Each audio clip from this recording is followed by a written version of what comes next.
Thank you very much. Our thanks to Drew Brees as we get set to get underway. Number 5, Garrett Hartley will kick it away. The San Diego Chargers have won the toss and will receive, and that is a return man extraordinaire. Number 43, Darren Sproles. You see his numbers from last season. The crowd has filtered in from the nearby French Quarter, and we're underway. Sproles at the 2. And won't reach the 20. He's knocked down at about the 17-yard line. Onto the field now comes Phillip Rivers and the San Diego offense. And at quarterback, Rivers already in his 7th NFL season, 28 touchdown passes against only 9 interceptions last season.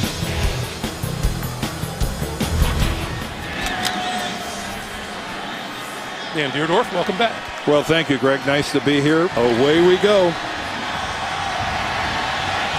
Sproles is in the backfield.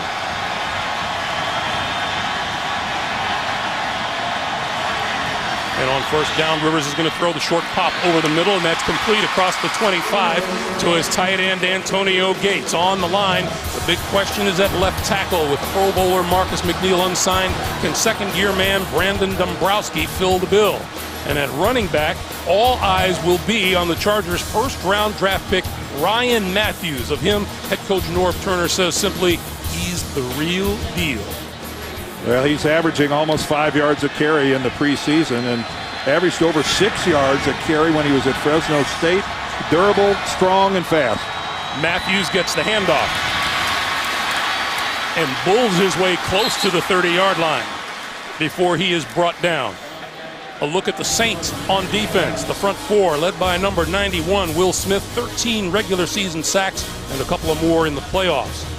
Defensive signal caller Jonathan Vilma is the middle linebacker in his 7th year, flanked by Shanley and Casillas. The secondary, minus injured Darren Sharper and Tracy Porter. Randall Gay starts at corner for Porter, opposite Jabari Greer. It is a first down for Rivers and the Chargers.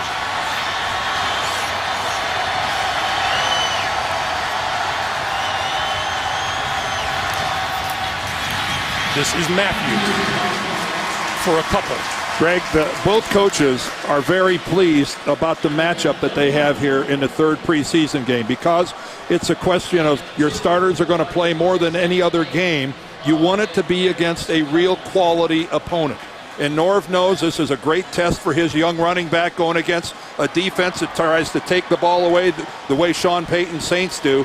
And on the other side of the ball, this defense loves to be tested by a quarterback as good as Rivers.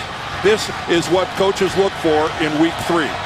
On 2nd and 8, 2 tight ends, Rivers to throw over the middle, and he has his man across the 40 to the 42. That is Legadou Nane, the 4th-year wide receiver out of Boise State. Well, Legadou Nane is going to be the guy that has to try to step into the void left by Vincent Jackson. And this is a guy that when he first came into the league, he was, that hybrid. He was an H-back, he was a tight end, he was a little bit of everything. Last couple of years, a full-time wide receiver, a strong guy, a great football IQ, and the Chargers just love Legadou Nane. Another first down for the Chargers. Sproles into the backfield once again, and Rivers to throw again. Near side of the field, and intercepted, yes! Picked off by Jabari Greer, number 33. No. Now ruled, let's see. Incomplete. Yeah, at first glance, it looked like he trapped the ball. But that shows you the kind of corner that Jabari Greer is.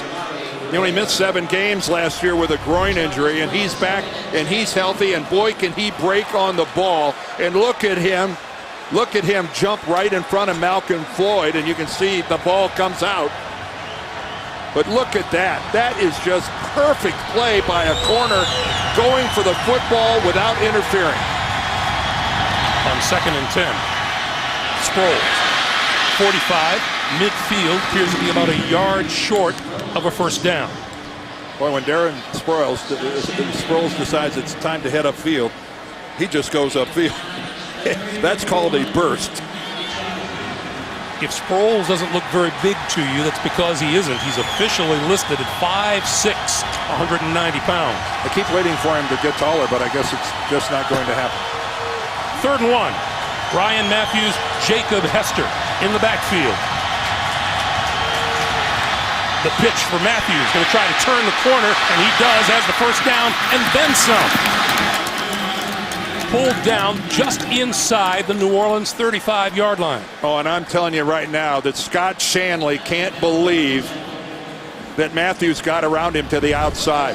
Watch Shanley there, 58. He's upfield, and right there, you know he thinks he's got the angle, and he never touches him. That is the kind of acceleration that Ryan Matthews has. You know, Shanley's a 4-year starter here, and I think he was a little surprised that Matthews was able to take the edge on him that easily. Greg Williams, the defensive coordinator for the Saints. 1st down, San Diego. Rivers going to throw, and this is Hester out of the backfield. And out of bounds just inside the Saints' 30-yard line. And that was a good all-out blitz by New Orleans and handled so easily by Rivers, just a quick dump-off. This is a very aggressive defense run by Greg Williams, and they're benefiting from his being in his 2nd year of his program. They're not spending much time now really trying to learn the terminology. They know it all. Now they're just reacting. That's a big difference for a defense. Rivers 4 out of 5 throwing the football. 9th play of this drive, pass outside, and that is complete to Antonio Gates. Gates inside the 15-yard line, another San Diego 1st down. Roman Harper making the stop. Well, guess what? This guy's pretty good. Of course, a half a dozen Pro Bowls will tell you that. And, you know, you split him out as a wide receiver, and, you know, you're asking an awful lot, even of a safety like Harper, to stay with him. And when you're talking about a guy that's 260 pounds that can go out, split wide, and play wide receiver, well, you're special. And that describes Antonio Gates. Problem for the Chargers in recent years, keeping him healthy. 1st down at the 15-yard line. Here's Matthews. To the 10, where Scott Shanley makes the stop. And this is no reflection at all on LaDainian Tomlinson, who's going to be in Canton, Ohio in the Pro Football Hall of Fame. But there's no question that the last couple of years his productivity has really declined. And this Chargers team was in need of some fresh legs, and by all appearances, they have them in Ryan Matthews. You don't want to jump to any conclusions, but let's put it this way. The beginning looks very promising. Norv Turner says he's like a wild colt. He's excited to be playing. Here's Matthews again. Matthews looking for 1st down yardage. He may have come up just short. Let's see where they place the ball at the 5-yard line.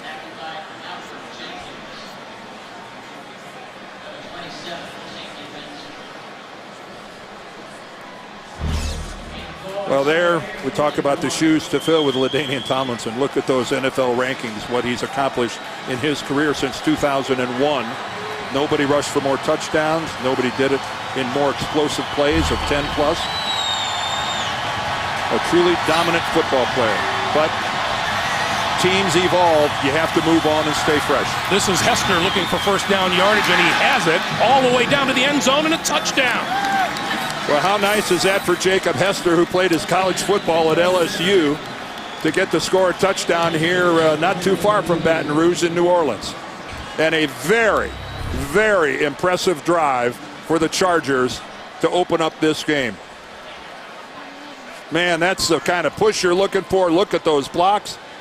And a good job of stretching out by Hester, but that was all done by the guys up front. Nothing very fancy, no illusion with that play. Straight ahead, power football. Nate Kading's extra point attempt is good. The San Diego Chargers take the opening kick and drive the length of the field and grab a 7-0 lead.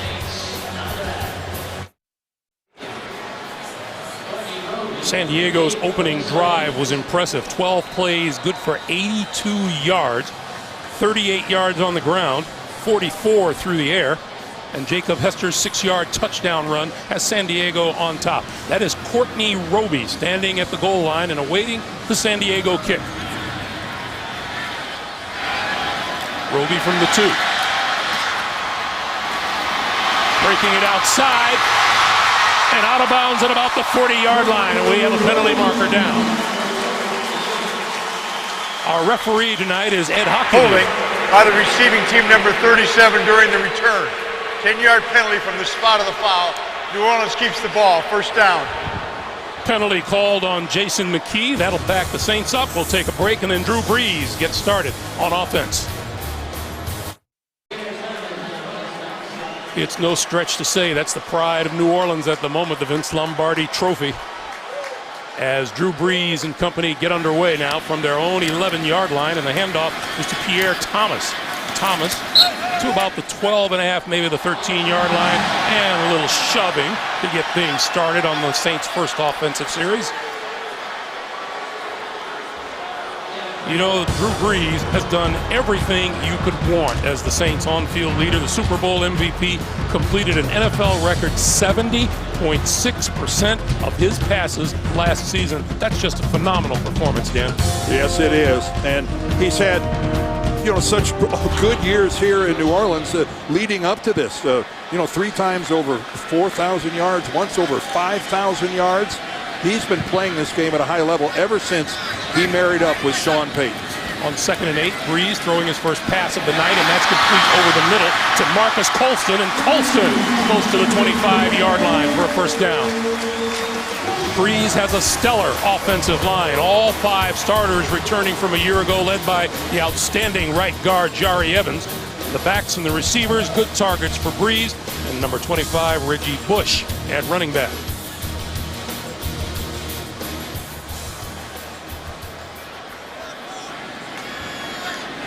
We are under 7 minutes to play in the first quarter. Brees. And that's Bush out of the backfield. And that is the first ball caught in this preseason by Reggie Bush. And that's his specialty. Look at San Diego's front 3 in the 3-4 defense. Antonio Gary, the starter at nose tackle in his 4th year out of Boston College. Quick and talented linebacker. Sean Merriman back in San Diego, not healthy enough to play. Larry English starts for him. And in the secondary, with Antonio Cromartie traded to the Jets, Antoine Cason starts at cornerback, the 3rd-year man out of Arizona. 2nd and 5 for Brees and the Saints. He'll throw it again. Has time. Going deep, down the middle of the field, and incomplete. Pass intended for Robert Meacham. Quentin Jammer was right there with him. There aren't many things, and when the safety is gone and it's that post pattern down the middle and it's just a receiver and a corner, and that's the ISO we get right here. But look how well Quentin Jammer handles this. He identifies the ball. Meacham can't separate, and Quentin Jammer's been getting it done for quite a while now. His 9th year out of Texas. 3 picks last year, and Meacham, I think, was kind of surprised that he wasn't able to pull away from the old man Jammer. Jammer steady as a rock on the corner. 3rd and 5. Brees under the gun. Ball is on the ground, and the Saints cover it. Eric Weddle came in on the blitz off the corner, and he was unblocked. He came to Drew Brees' blind side, and Brees had no idea he was coming. Here he comes right from the bottom right, and he can't get it. Reggie Bush gets back there, tries to tackle him, can't even do that. Watch Bush come out and try to hold him. He grabs Weddle around the throat, but Drew Brees didn't see him coming. And the Saints have to punt it away. Thomas Morstad kicking it away to Sproles.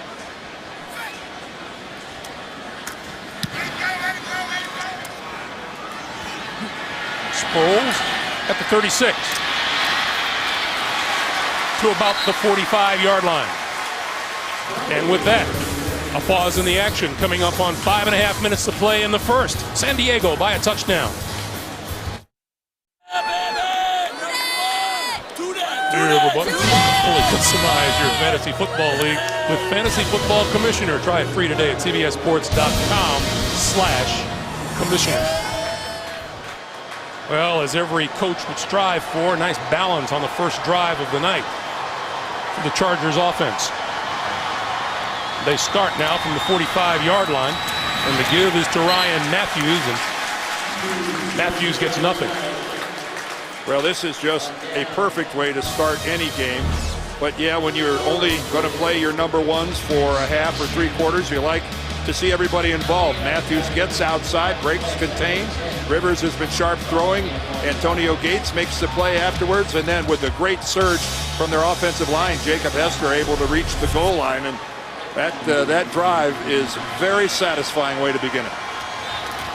Rivers has found 4 different receivers to start things off, and this is Ryan Matthews up the middle and across midfield and into New Orleans territory. And you know, they can't say enough, especially North Turner, can't say enough about their first-round draft pick. No, they like his attitude. They like the way he works. And this really is such a good test for him because of this New Orleans defense and the way they go after the football. Greg Williams says we don't call them turnovers, we call them takeaways. Every time Ryan Matthews is anywhere near that football, these Saints are going after it, hale and hearty. 3rd and 3. Rivers needs the 45-yard line of the Saints for a first down. Penalty markers fly. Rivers with time over the middle. It's batted down, and let's check the flag.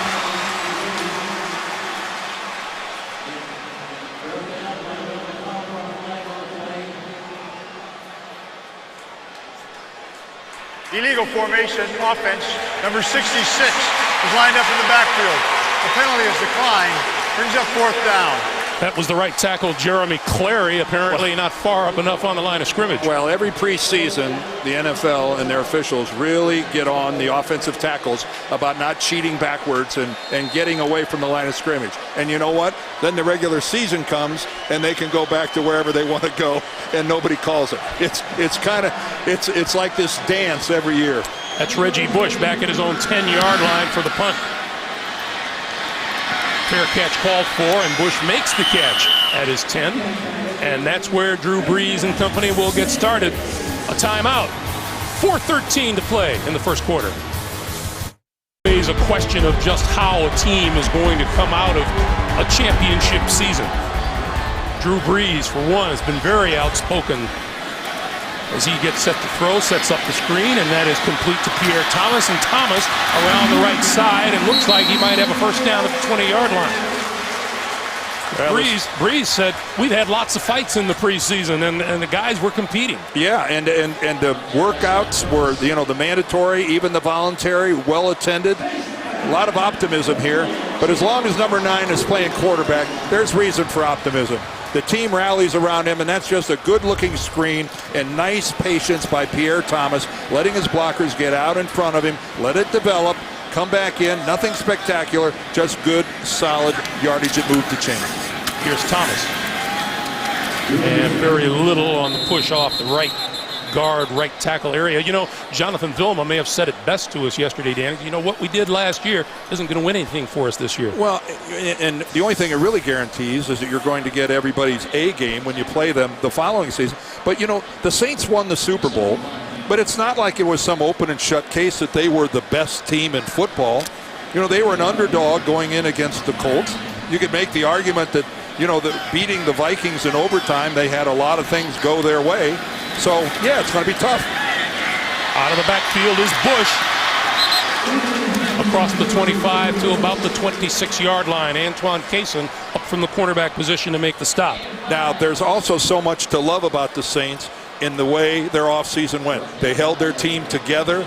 Almost all their starters are back. The coaching staff remains intact. And their prime players are still young. Darren Sharper's the only exception, being a 14-year guy. But the nucleus of this football team is young and extremely talented. Saints are a team that started the year 13-0 last year.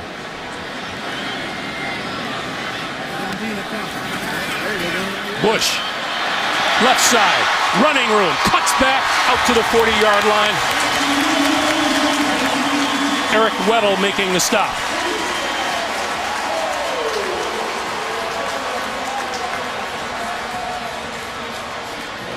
Now, talk about putting the pressure on a corner when you isolate a guy out in space with Reggie Bush. Because that's where Reggie Bush is at his best. When you do this little flip out here, and here comes Bushrod out in front, but then, wow, that's asking an awful lot. And that was actually a pretty good job by Eric Weddle of ending up staying in contact with Bush. Line of scrimmage is the 39. Quick pass, and that's complete across the 45 and out to about the 48-yard line is Marcus Colston. 70 catches for 1,074 yards and 9 touchdowns last year. Well, it's all about matchups, and that time the Saints were able to match up their talented receiver Colston against Kevin Burnett, a linebacker for the Chargers. And that is asking way too much of Kevin Burnett. Even though it was in fairly close proximity to the line, to actually defend a wide receiver for a linebacker, a little tough.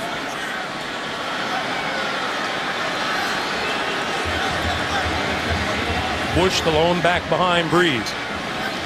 On second and short yardage, Bush going to get the carry. Dances across midfield into San Diego territory for the first down.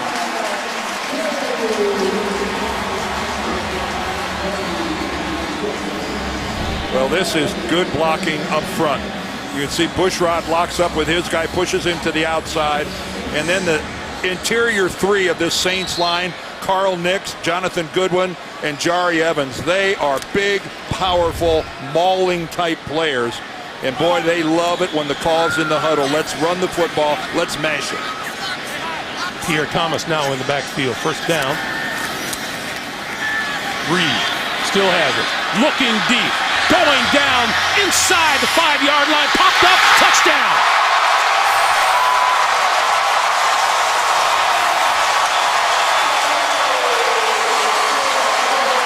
"46 yards to Devery Henderson." Well, this is a jump ball situation. Antoine Cason. And unfortunately, he wasn't able to get the rebound. The rebound bounces straight up in the air. Cason loses his feet and goes down. Henderson did not. Excellent concentration. And whoa, that must be a helpless feeling for a DB to be lying on the ground watching your guy catch it in the end zone that easily. Garrett Hartley for the extra point. The Saints go 90 yards in 7 plays. We have a penalty marker down.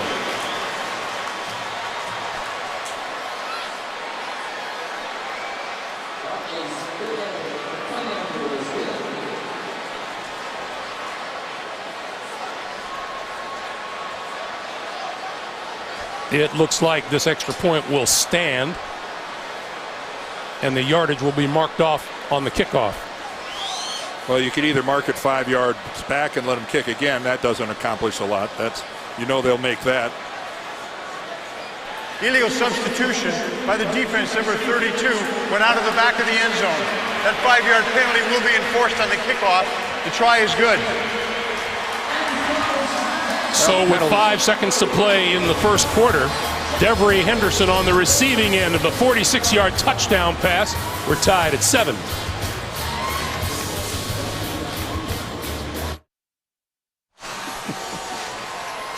Hey, play NFL.com's new fantasy game, the first and only fantasy game with in-game video. It's free and easy. Sign up today at NFL.com/fantasy.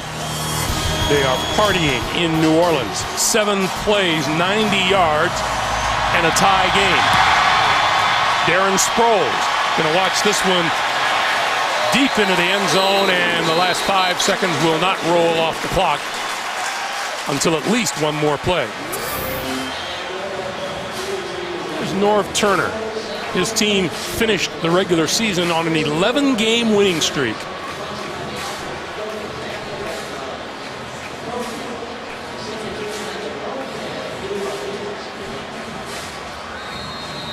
Drew Brees surrounded by offensive brain trust.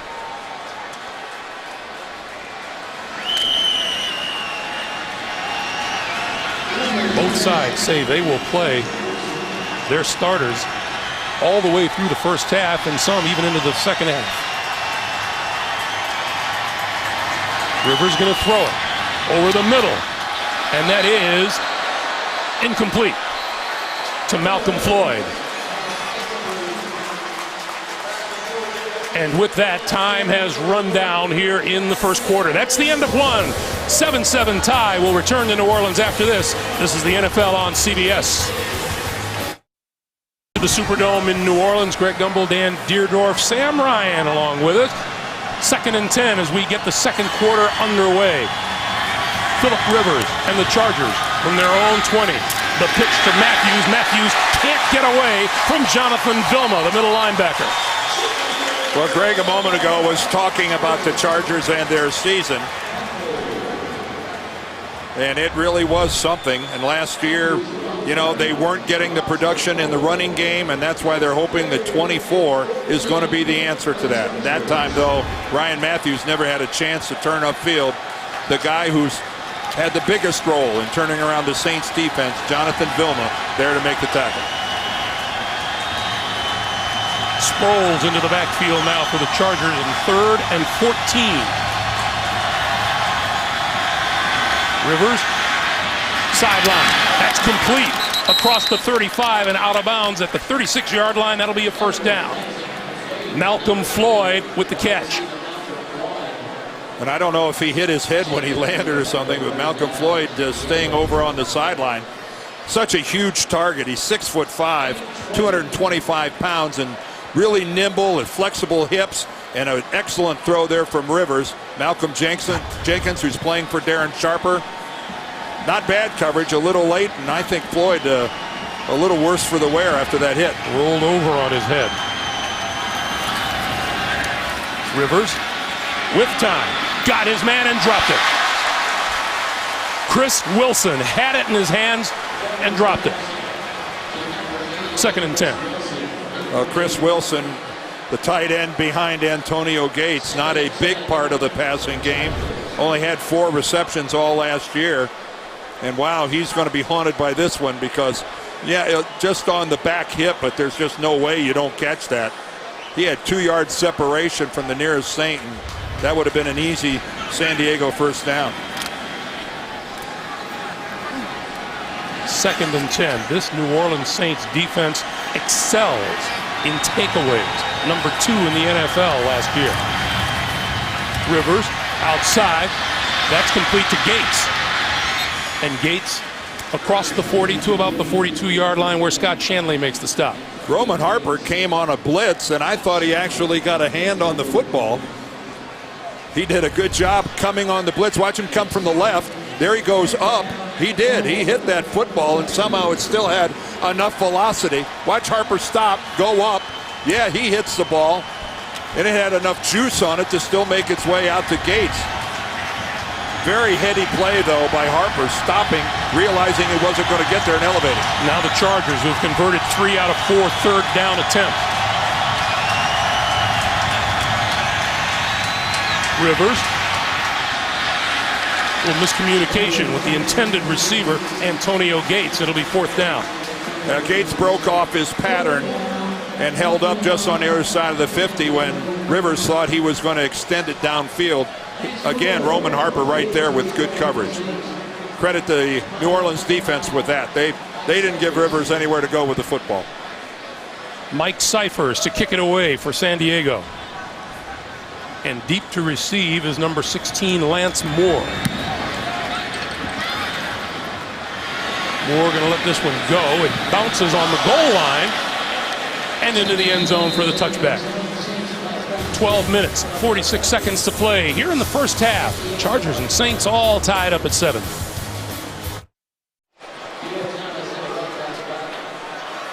Back in the Superdome. Breeze. Hands it off, and here's Pierre Thomas. Still on his feet. And out across the 35 to about the 36-yard line. This fall, don't miss Big Bang's big move to Thursday. New night, new time, same theory. The Big Bang Theory, Thursdays this fall only. CBS. 16-yard gain by Pierre Thomas and Reggie Bush now into the backfield.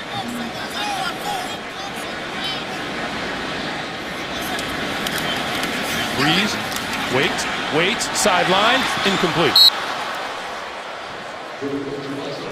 Well, the New Orleans Saints last year, we know how it ended. Yeah, they started 13-0. They won the South after Week 13.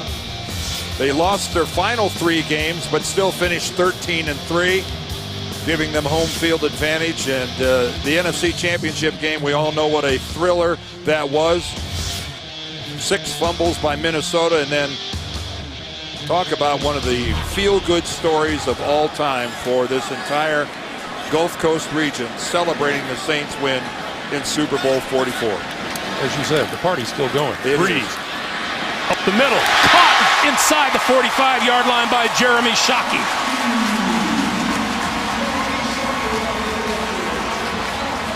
Personal foul, roughing the passer, defense number 95. Contact to the helmet, 15 yards from the end of the pass reception. First down. Sean Phillips in on the quarterback will add to the yardage. Well, there comes Phillips. He segued back into the inside, and yet with his left hand, he hits Drew Brees right on the helmet. Hits him right on the top of the head. That's the blow to the head. That gets the call. And then Shockey takes a huge hit right there. Steve Gregory comes in and hits him with a shoulder. But that's, boy, that's the way to eat up a lot of yardage. A big completion down the middle to Shockey and tack on another 15 for a personal foul. Meanwhile, that was Sean Phillips in on his college teammate Drew Brees for Purdue. Well, he didn't mean to hit him in the head. Brees on the move, sideline, got his man and out of bounds. Complete to Robert Meacham.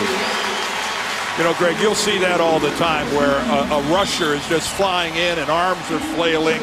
And, you know, every now and then you're just going to have a hand hit the head. It's not like that was an old Deacon Jones head slap or something like that. You know, Drew Brees wearing a helmet, that I'm sure he'd trade that hit for 15 yards anytime. And that's nothing new. Drew Brees is an equal opportunity employer. He will give the football to whomever is open anywhere on the field.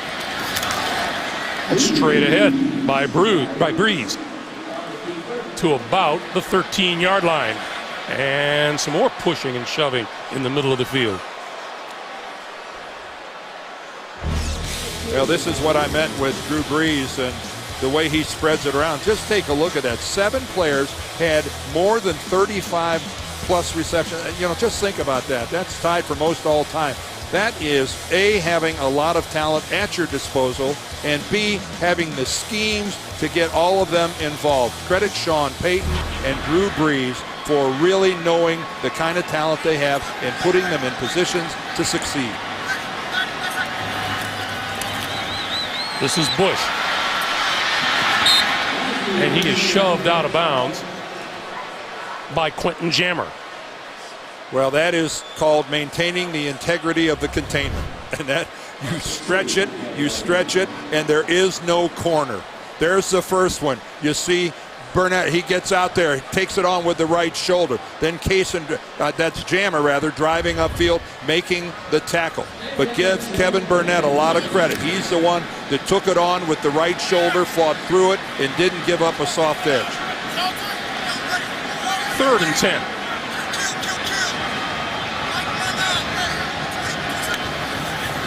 Brees, little pump fake one way, goes back to the other, touchdown to Meacham.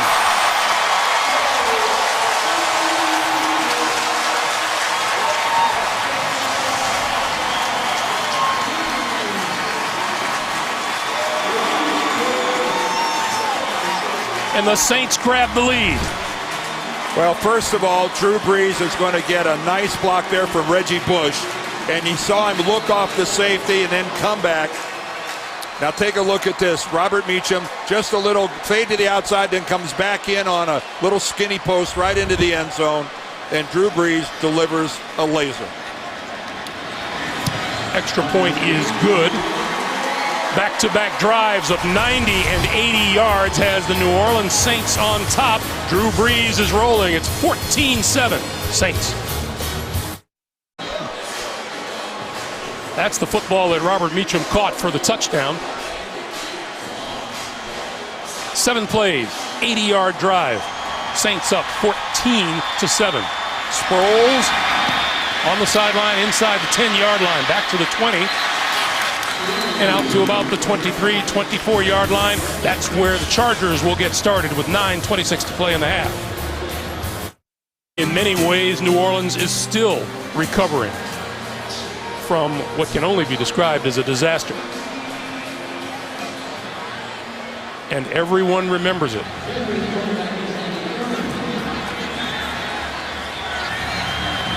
On first down, the give is to Ryan Matthews. And Matthews maybe a yard or two. Scott Shanley with the stop. Let's go downstairs to Sam Ryan. Sam. And Greg, you're talking about 5 years since Hurricane Katrina. Well, the Saints are healthier than ever. The summer before Katrina, season ticket sales were only at 33,000. The past 4 years, they have sold out season tickets. The waiting list is actually at 60,000. That's one of the tops in the league. And by the way, Forbes magazine, they did a study, and the value of the Saints increasing by 33% since Hurricane Katrina. This really reveals a symbiotic relationship between the fans and the team. The Saints need the city of New Orleans as well, and the city needs the Saints. Guys? Absolutely, Sam. And as we said at the very top of the show, Dan, the Saints were really what the doctor ordered for this city. No question. And it just has such a happy ending with them winning the Lombardi Trophy last year, because I've been coming down here. I played against the Saints in old Tulane Stadium. Even when the Saints were horrible, this stadium was always full. The fans were vocal. Yeah, they might have put paper bags over their heads for a while, but they were here. They've always loved their Saints. On first down, the pass to the outside is complete to Floyd, and Floyd out to about the 47.5-yard line. And that's enough for a Charger first down. Well, nice to see Malcolm Floyd back in the game after hitting his head on the turf on the far sideline. You always have somewhat of a concern, and it's good to see him back in the game. You know, as we watch Malcolm Floyd, the question, as we stated at the very beginning of our broadcast, Dan, can the Chargers compensate for losing Vincent Jackson? Well, it just means that a bigger role is going to fall to Floyd, to Legadou Nane. Buster Davis is going to have to play a much larger role. But the Chargers have moved on. Rivers over the middle, wide open. Gates inside the 25 to about the 23 or 22-yard line. So Rivers brings the Chargers right back downfield. When you have a tight end that can play every square inch of the field and force you to defend it, you have got something special. And Antonio Gates, when he is out in space, whether he's conventionally lined up as a tight end, split as a wide receiver, in the slot, it doesn't make any difference. He creates horrendous matchup problems for a defense. And that is why he is really the guy. Now you just say, he's the tight end that every other guy in the league would like to be like. Rivers setting up the screen. Matthews bouncing off of tacklers inside the 20, still fighting his way down to about the 17-yard line, where Jonathan Vilma drags him down. Man, it's great to be young, but it is really wonderful to be young and talented. And that's what Ryan Matthews is. And does he have an attitude? Boy, you heard that pop. And this Saints defense, they know how to hit, they know how to swarm, and this kid is just right in the middle of it all. He seems to be unfazed by it. Jonathan Vilma there is, hey, they realize this kid's got a chance to be something pretty darn good. And gee, guess who his idol was growing up? LaDainian Tomlinson. Matthews wore number 21 at Fresno State because LaDainian Tomlinson was his idol. He's never met him. He'd very much like to do so. And he's very, it's an awkward subject when he knows he's, moving into the position occupied by LT. And talk about reverential. That's Ryan Matthews talking about LT. Boy, he was something at Fresno State, too. School record, 39 touchdowns, 3,280 career yards. He goes to the sideline. Sproles is in on 3rd and 5. Rivers throwing, got his man at the 10-yard line, and that is complete to Malcolm Floyd for a first down. Well, Greg Williams is coming after Phillip Rivers with everything, and Rivers is being so decisive with the football, and his receivers are breaking off their patterns that Williams' blitz they're not getting there. They're not pressuring Rivers. He's making such quick adjustments, and Malcolm Floyd is a big part of that. Greg Williams, I'm not sure there's a defensive coordinator in football more aggressive than he. 3 tight ends for Rivers. The give is to Matthews. Looking to bounce it outside, and Jonathan Vilma says no to that.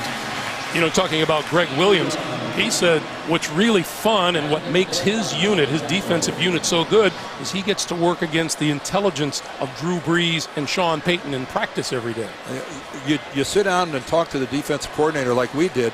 You don't expect him to spend so much time talking about the quarterback on the football team. And that's what you're right. That's what he does about Drew Brees. He said, I've been around 20 Hall of Fame quarterbacks in my career, and I'm telling you, in terms of protection and calling it, Drew Brees is the best I have ever seen. Second and goal. Hit as he got rid of the football, incomplete. Scott Shanley in on the quarterback. Well, just because they hadn't been getting there with the blitz before doesn't mean that Greg Williams is going to stop. He's going to keep coming, and this time it's Shanley who comes right in between left guard and left tackle. That was kind of a green blitz. He delayed it at first, saw that the guy he was responsible for wasn't going anywhere, and then he comes in and hits Rivers. Thought maybe the most telling thing Greg Williams told us yesterday. He says, I realize we win football games by getting the football to Drew Brees. Third and goal.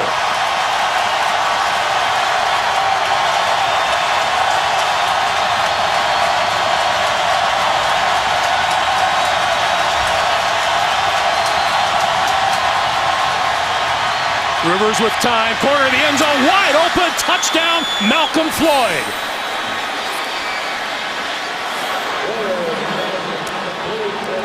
Well, for a guy to get that wide open, one of two things has to happen. Somebody has to fall down, or somebody has to not know what they're doing. Let's see if we can figure out. There's Floyd just working to the outside, and that is just a complete mental blow by the Saints. Someone was responsible for the deep outside in the end zone. Randall Gay was back there. He's filling in for Tracy Porter. But either he or the safety blew it. Kading's extra point is good. We have 3:48 remaining to play here in the first half, and the touchdown pass to Malcolm Floyd ties us up again at 14. For the Saints, their first-round draft pick out of Florida State. That's number 34. And he'll get a chance to run this one back from his 3. 15, shakes a tackler, dances back behind his 10-yard line, just asking for trouble. And he's down at his own 9. Donald Strickland made the stop. Here's a look at the two quarterbacks and how they've fared so far tonight. These guys go back a ways, Dan. Yeah, they sure do. Of course, they were in San Diego together. Drew Brees was a second-round draft choice, and he was there when the whole Eli Manning, Phillip Rivers thing happened. And then, of course, Brees hurt his shoulder and was dealt to the Saints, and that was really a win-win deal for everyone. Both of these guys have become just elite quarterbacks in the NFL. There are teams without a quarterback. The Chargers for a while had 2 really good ones. Meanwhile, Pierre Thomas with the carry right up the middle with 3.5 minutes remaining now here in the first half. Brees 9 of 11, 135 yards in New Orleans. Their last 2 drives going 90 yards and then 80 yards for touchdowns. And a good job of counterpunching by the Saints after San Diego went right down and opened it up with a TD. Brees, play fake, waiting, going deep, has a man, incomplete, through the hands of Devery Henderson.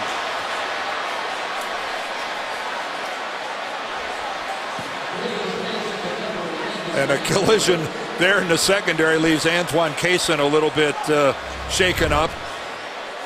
A post pattern right down the middle of the field to Henderson. The ball thrown just a little behind him. Now, Brees could see the safety coming in from the other direction, so he didn't want to lead his receiver right to that safety. Henderson not able to make the adjustment back to the ball and had to go through his hand. Now Brees from the shotgun on 3rd and 4. If that safety wouldn't have been there, Brees would have put it out in front. Brees throws the pass, and that's off the hands of Reggie Bush, the intended receiver, and the Saints will have to kick it away. You know, there is no question that in more ways than one, with past problems at USC, Reggie Bush has been in the spotlight, and took the time to ask him about that. And He was pretty candid, Dan. He says off-season's been a roller coaster of emotions for him. Yeah, it's been difficult, and yet he said, I said, is there anything you'd like to say that you haven't said? And he said, no, I've pretty much said it all. Sproles is deep. We're going to let this one bounce, and it takes a New Orleans roll. There is a penalty marker back upfield as it rolls to a stop at about the San Diego 38. Yeah, flag came in from the near sideline. The line judge threw it, and is telling Ed Hockley why he threw it. Kind of a lengthy discussion.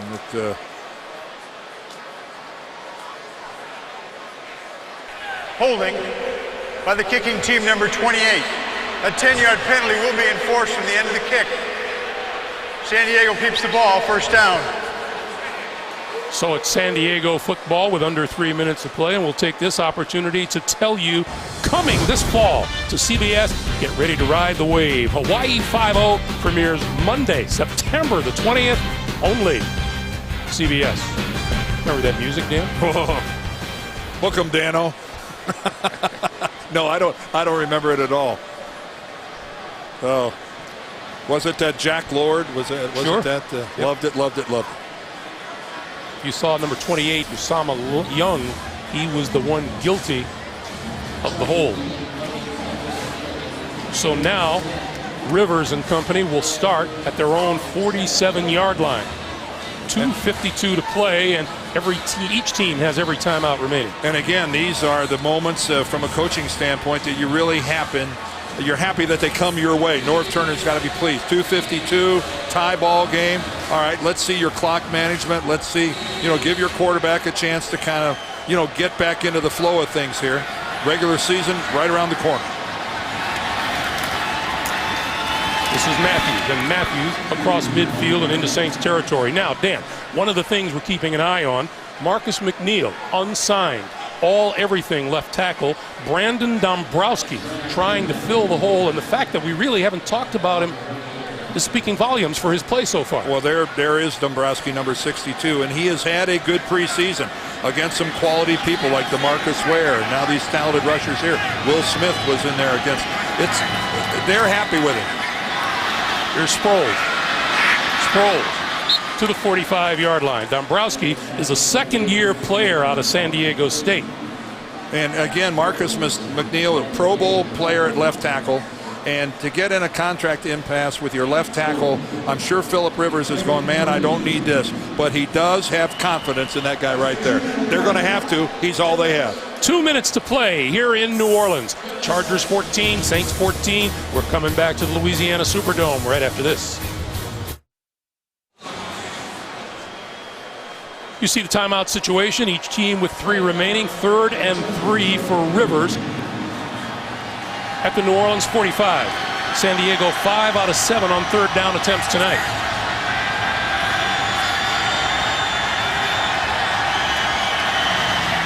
Quick slant, and it is incomplete. There's a penalty marker thrown. Well, the rookie Patrick Robinson was right in the middle of things. Looked to me like he did a pretty good job of stripping the ball out of there.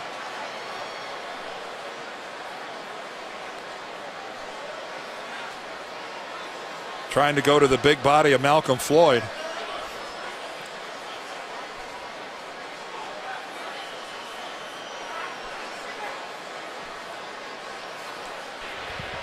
Personal foul, chop block.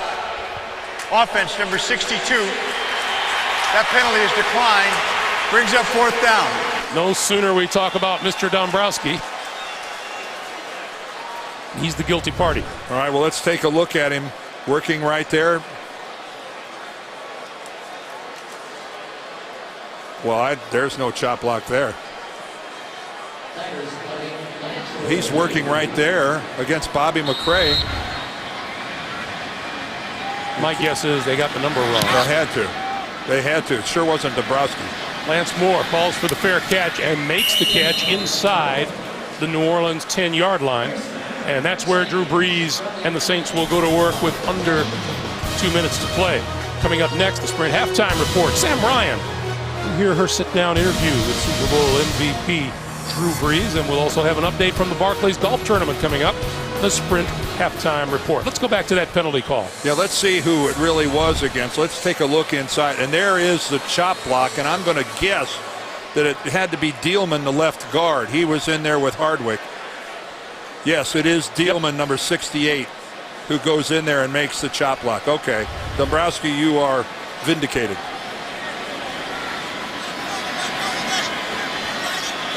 So now Brees from the shotgun to the outside, complete and caught by Reggie Bush.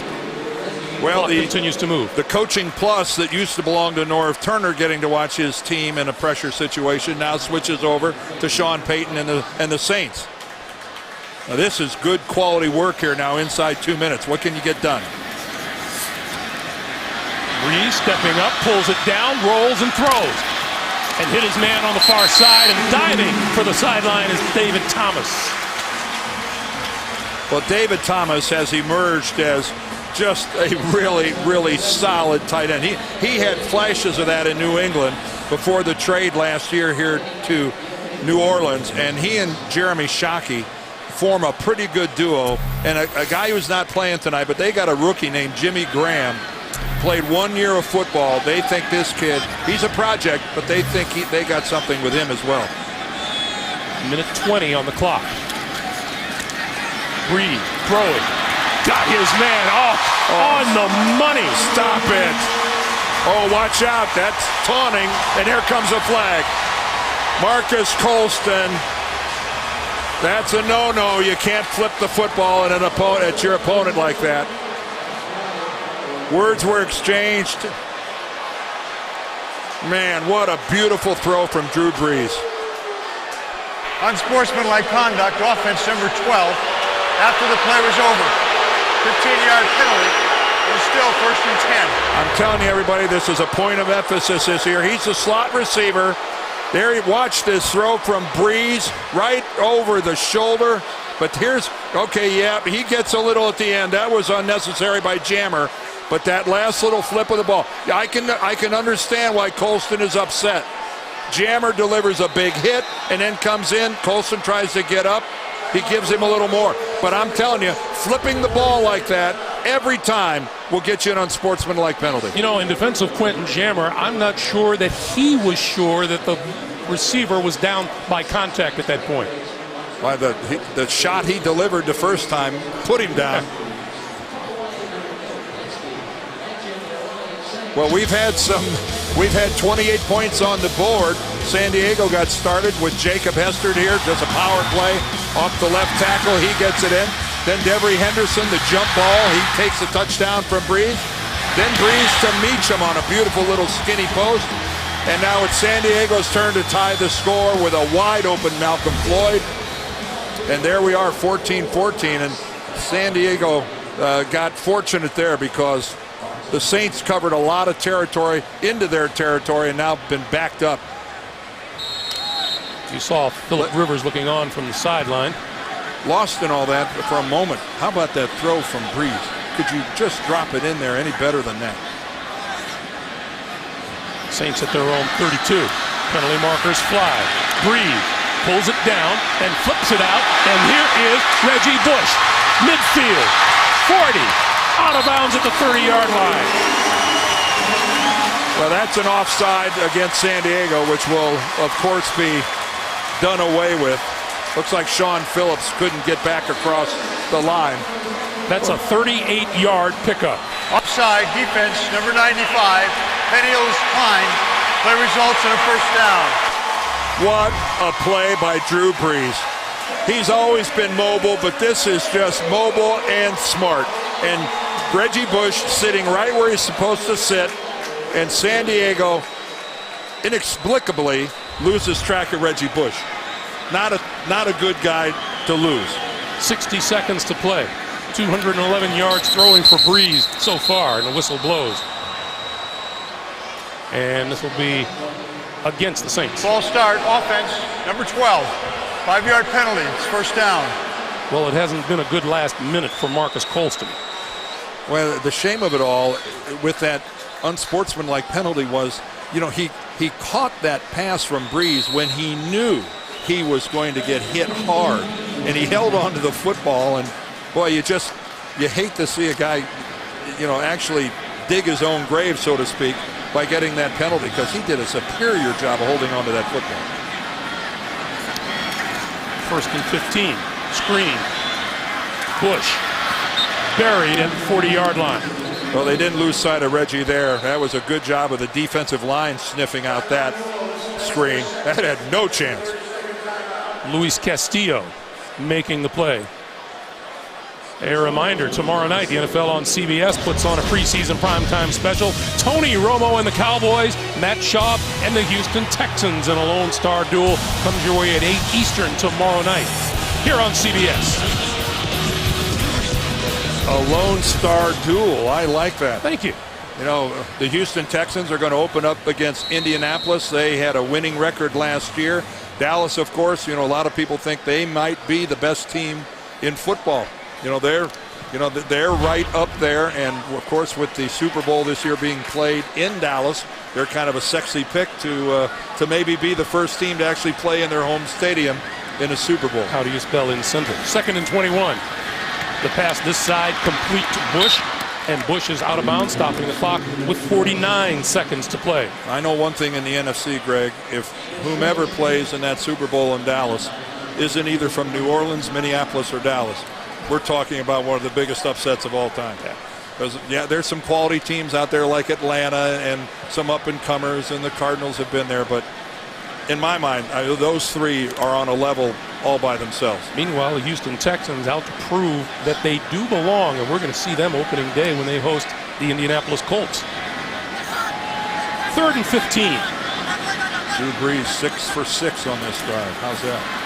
Brees standing in, throws, that's complete at the 30-yard line. Bush leapfrogged over a couple of tacklers and out of bounds, and he's about 2 yards shy of a first down. Reggie Bush can't help himself when it comes to leaping over people. There's a lot of running backs I've talked to that say, man, he should stay on the ground. He shouldn't keep doing this, but it is what it is. He just loves to go over people. You put yourself in an awkward position, but you put the defender in an even more awkward position because a lot of time he gets nothing but air. 70 receiving yards here in the first half for Reggie Bush, and 4th and 2, and Drew Brees and company going to go for it.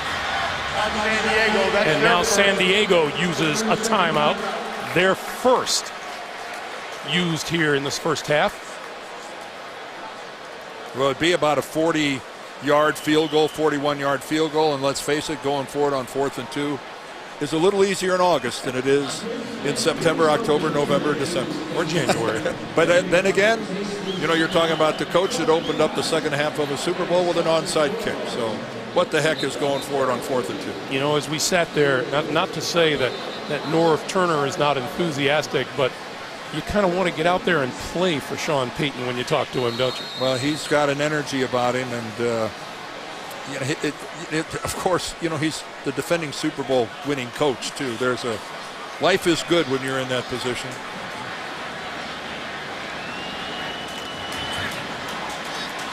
Saints went 3 for 3 on 4th down against the Houston Texans last week. Thomas and McKee in the backfield. And Brees calls a timeout.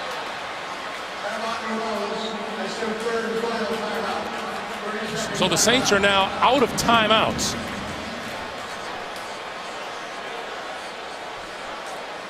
These Saints, like you said, winning the Super Bowl is good.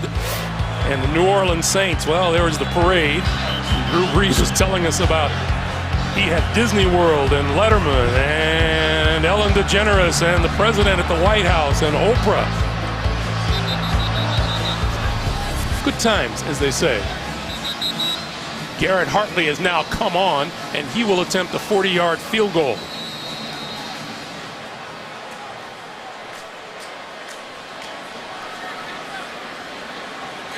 So this to put New Orleans in front. Got it away, and it looks pretty good.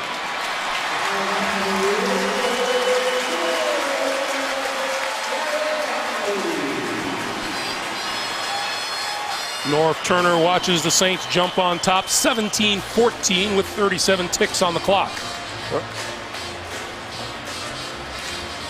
Well, you know, Sean Payton, he's such a good story. You know, Eastern Illinois University. What is it about Eastern Illinois University and putting head coaches in the National Football League? He's one of 3 from Eastern Illinois, along with Brad Childress and Mike Shanahan. But, you know, he learned under some great ones. I think the guy you hear quoted more often than anyone else is Bill Parcells. And Sean Payton is an offensive mastermind. He's good in front of a team. He lets Greg Williams run the defense. He's got his own ideas on how things ought to be done.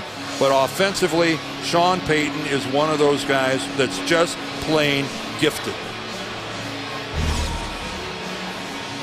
2 division titles, not a bad winning percentage, and #1 in total offense 3 times will tell you a lot about his ideas on offense. Well, yeah, and you know, the one year that Drew Brees threw for over 5,000 yards, they actually had an 8-8 season. So he had the offense going, but he didn't have the defense and the special teams where he wanted them. Now this is a team that seems to have all 3 phases in sync. Hartley kicking it to Darren Sproles. Sproles from the 2. And tripped up as he gets to about the 15-yard line. Jonathan Casillas with the tackle. And here comes Rivers with 2 timeouts and 33 seconds. And I talked to Quentin Jammer earlier in the week and was asking him about, you know, what you want to get out of this game. And he goes, well, you know, the final score, it is what it is. You're going to have some other people. Let's face it, when our ones are on the field with their ones, there's some pride involved.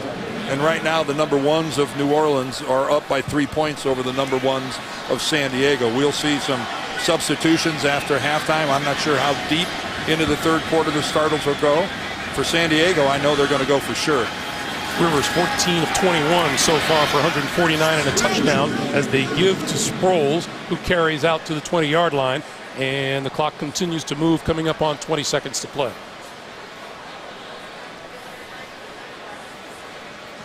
And again, San Diego willing to just let the half come to an end.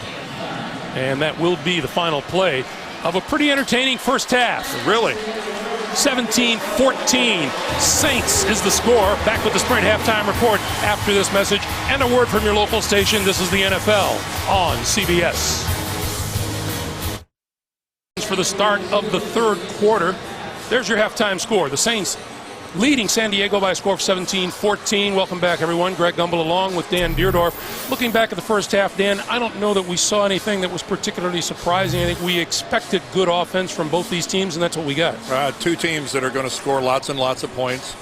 We knew this wasn't going to be 7-3. I think offensively, both teams have to be pretty pleased. They both put together good, long drives. Some mistakes, that's what you work on in training camp. But overall, I think they've got to be happy with each other. I think the numbers from the first half will bear this out, that both Phillip Rivers and Drew Brees throwing the ball very well. Yes, and you see the Saints with 260 yards. I mean, when you multiply that out over 500 yards of offense, and no turnovers in the game, that's a bit of a surprise, but awfully good quarterback play. And what did you expect? 2 Pro Bowlers, 2 of the elite QBs in the league.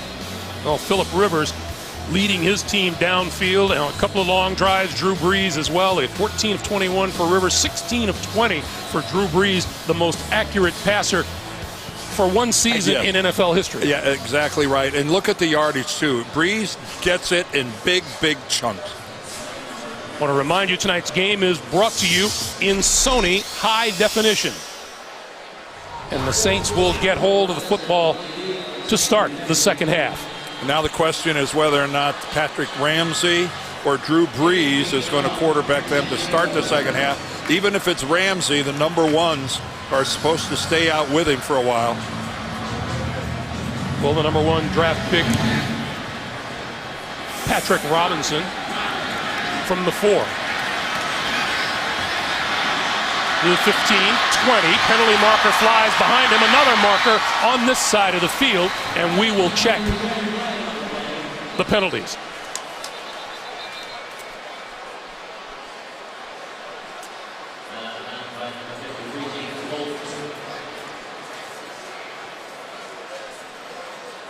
There were 2 fouls by the receiving team on the play. Holding number 35 is declined. Also holding number 97 That's accepted. Half the distance to the goal. New Orleans keeps the ball. First down. So that'll back the Saints up, and Drew Brees back onto the field to start here in the second half. There's the first half possessions of the Saints. You can see that they started in terrible field position. Only once did they even get to start at their own 20. Other than that, they were backed in. And yet, look at that, a 69, an 80, and a 90-yard scoring drive. That is very productive. Only 1 3 and out. And I know this is what Drew Brees wanted to do. Start the third quarter, get into the routine, going to halftime, making adjustments, coming out, starting the third quarter. This is what he wanted to do. Rivers wanted to do the same. And true to their form here tonight, they start from their own 8-yard line. Brees throwing this side. Oh, that's on the money. Did he control the ball going out of bounds? Yes. It is ruled a catch by Marcus Colston. Well, you can see the official was right there looking at it. Drew Brees, look how he delivers that ball. Well, now we've got a flag flying. Illegal snap by the offense. Snapped the ball before the officials were in position for the play. 5-yard penalty. First down. Here we go with the umpire being now behind the line of scrimmage. When he spots the ball offensively, you can't snap it until he gets back in position. That's what Brees tried to do there. If you saw the game last night, Peyton Manning and the Colts had issues all evening long. The NFL has relocated the umpire for the umpire's safety from the middle of the defense. The ruling on the field that the pass was complete. Yeah, the penalty that was just called will determine the outcome. Will be determined by the outcome of the replay. You know, I was going to say I wasn't completely sure that Marcus Colston had possession. Well, we had to cut away from it to get to the live snap, but he was bobbling the ball when he went out of bounds.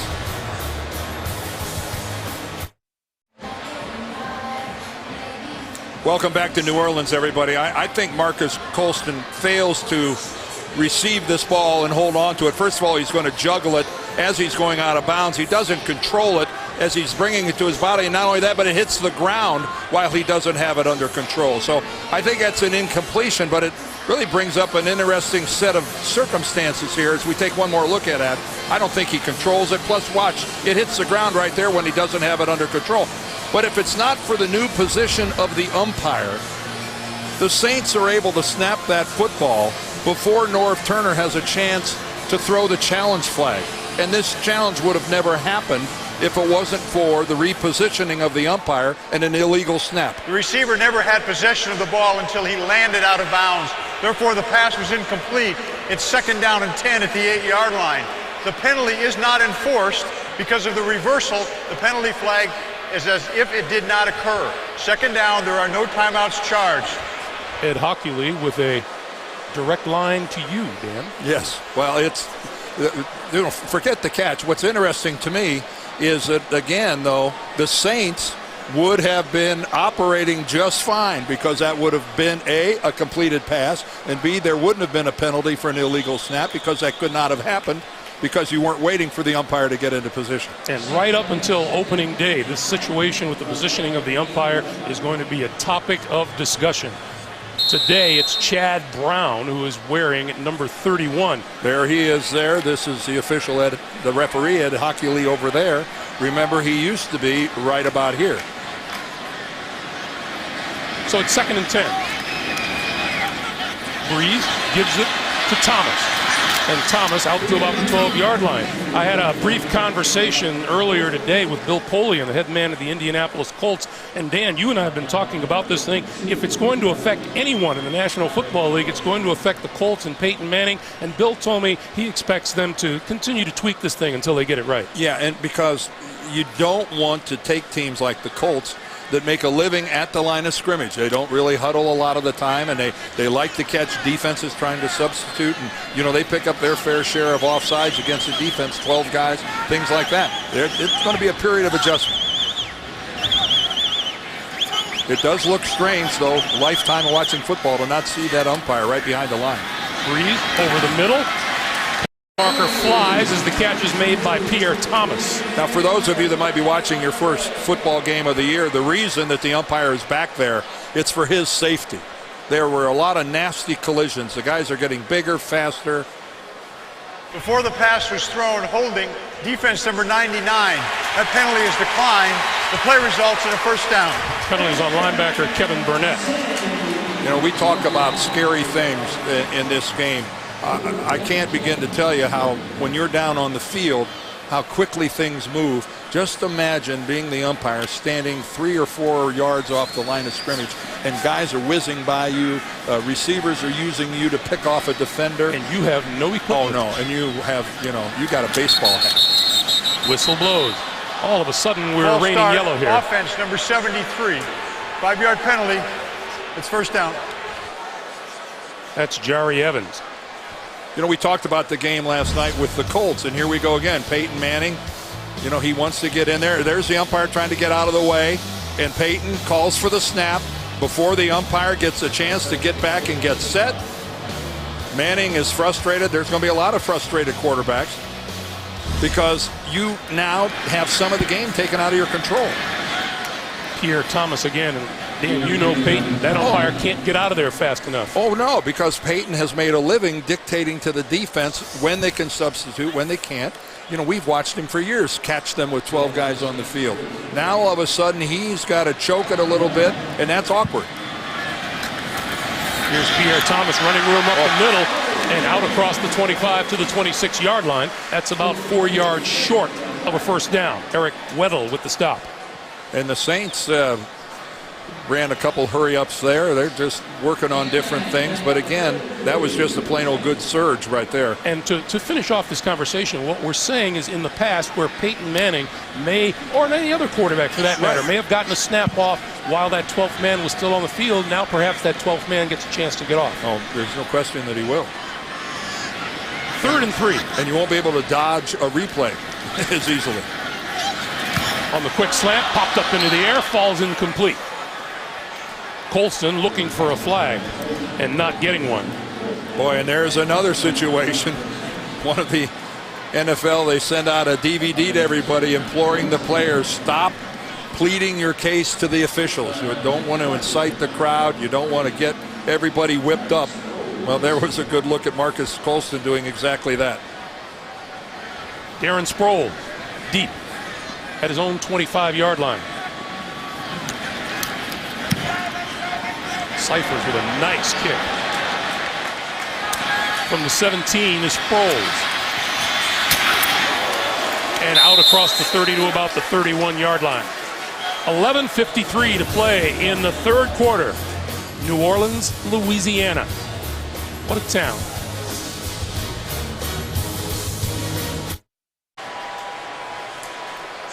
Welcome back, everyone. And we have referred previously to the diminutive Darren Sproles, but his heart is as big as any out there as play gets underway, and Rivers is still the quarterback. Mike Tolbert to carry. Meanwhile, penalty marker on the play.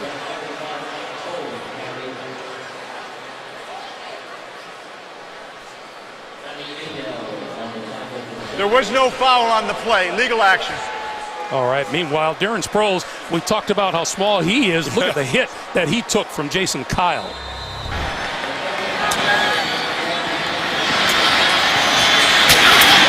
Was a big hit.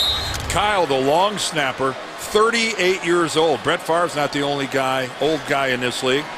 Guess what? San Diego's long snapper is 38 as well, David Binn. Rivers outside and incomplete. Breaking on the ball was the #1 draft pick, Patrick Robinson. Jonathan Vilma came in on a blitz, and he got hogtied. I thought he was held. At least that was my first glance looking at it, but he's still not up. And he's going to stay down for a while, and we'll take a break.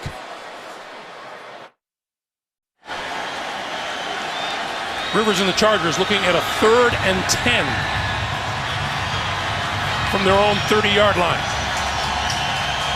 Sproles in the backfield.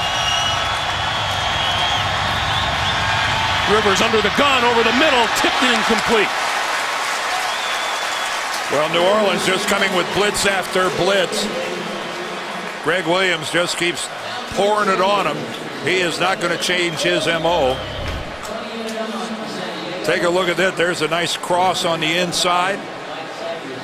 But that was a nice job of Malcolm Jenkins getting up there. Look at his elevation to get up there and tip that ball. Their #1 pick from a year ago. Adrian Arrington. Sean Payton says their special teams MVP a year ago from his own 11. And down at the 15-yard line. 11:06 to play here in the third quarter. I want to remind you, Thursdays this fall, William Shatner boldly goes where no father should ever go in the new comedy, Bleep My Dad Says. That's Thursdays after the Big Bang Theory, only CBS.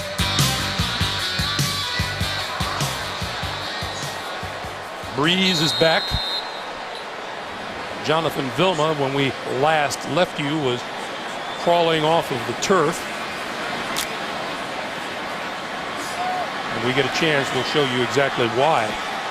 Meanwhile, Reggie Bush in the backfield. Breeze, short drop, throws, and that's complete to Colston out across the 20 to the 24-yard line. Well, Jonathan Vilma, I told you he got held. Here he is right here. He's going to come right through the gap on a blitz.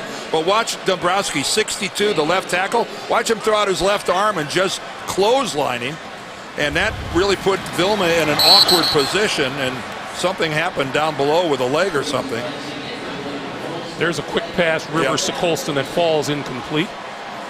And it'll be 3rd and 2. It was one of those rare situations where there just wasn't really good timing between Colston and Breeze with the delivery of that ball. You know, who was it we were talking to yesterday, Dan, when I said chances are when there's an incomplete pass, it's usually not Drew Brees' fault. Yeah, every member of the Saints.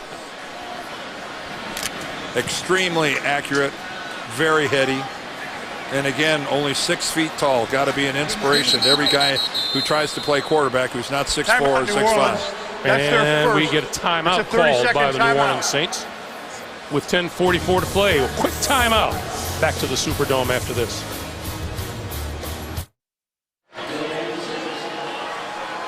I ask you, Dan Deerdorf, are the people here in New Orleans a happy bunch of people or what? Oh, yeah, perpetually. They they got an early start today.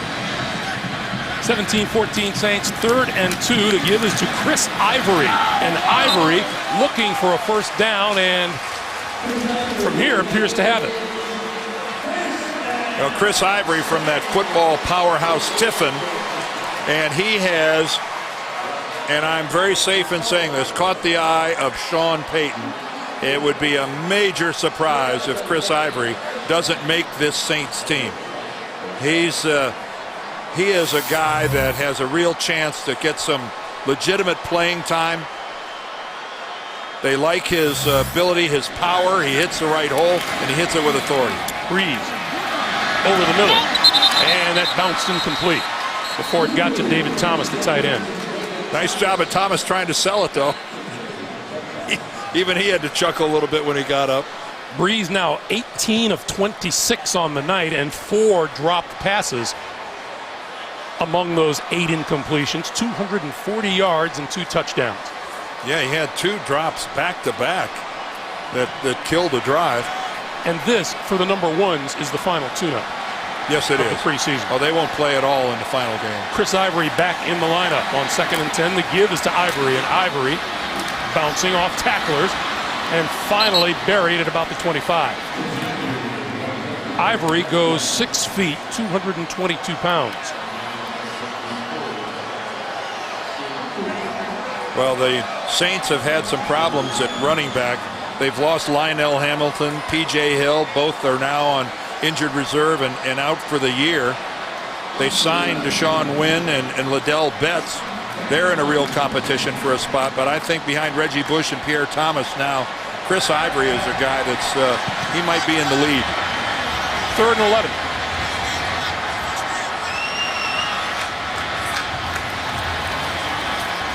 Breeze steps up, throws, incomplete.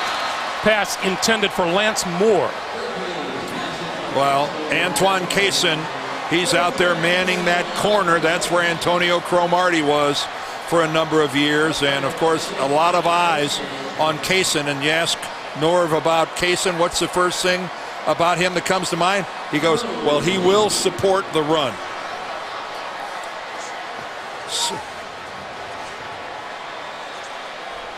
Sproles is deep.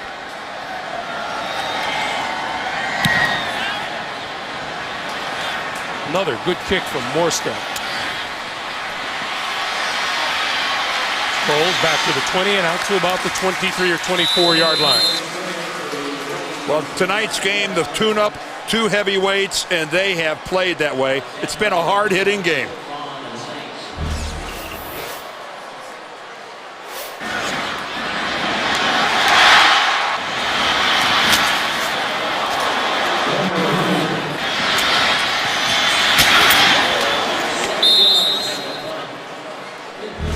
That's the way good football teams, when they're lined up across from one another, preseason or not, if you're trying to do a job, you play it at a certain level, and these two have tonight. They've hit each other.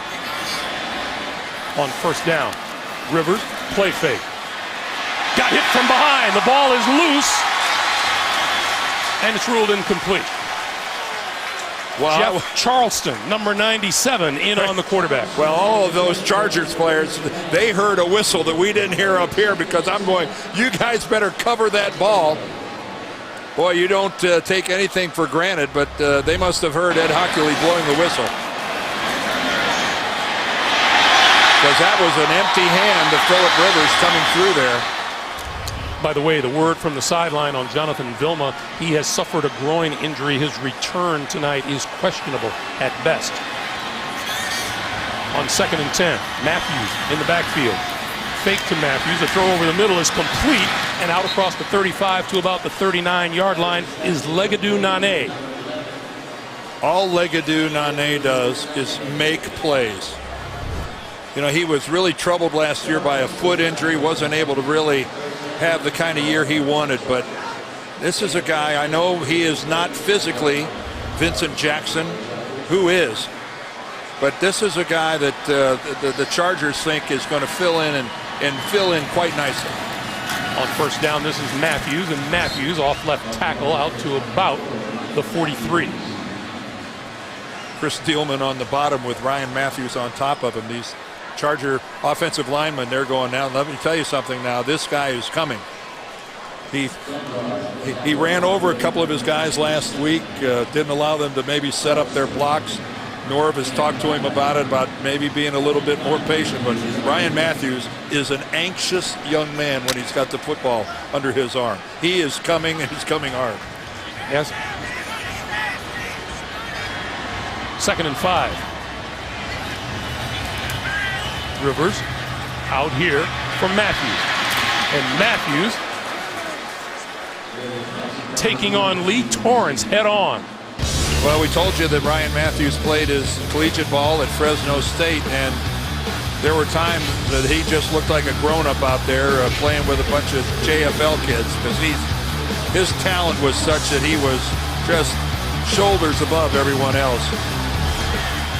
And a lot of people thought that he was flying below the radar, and the Chargers went, there's no way that we can wait until 28 to take him.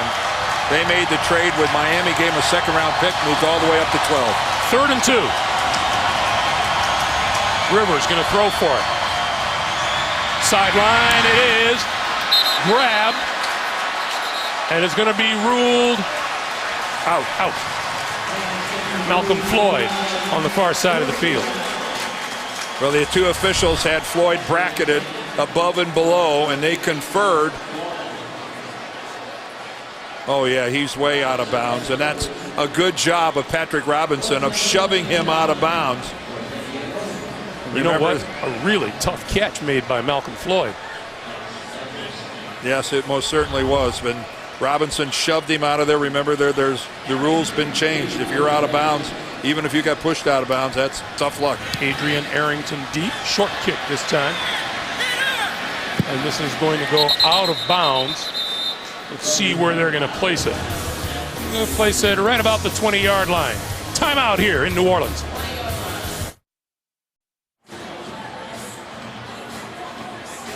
Welcome back to New Orleans. 6:42 to play here in the third quarter. The Saints leading San Diego 17-14. Welcome to those of you who watched the Washington Redskins beat the Jets 16-11. Let's show them how we got here, Dan. All right, here's what you missed. The first score of the game was by the San Diego Chargers. Jacob Hester gets over there.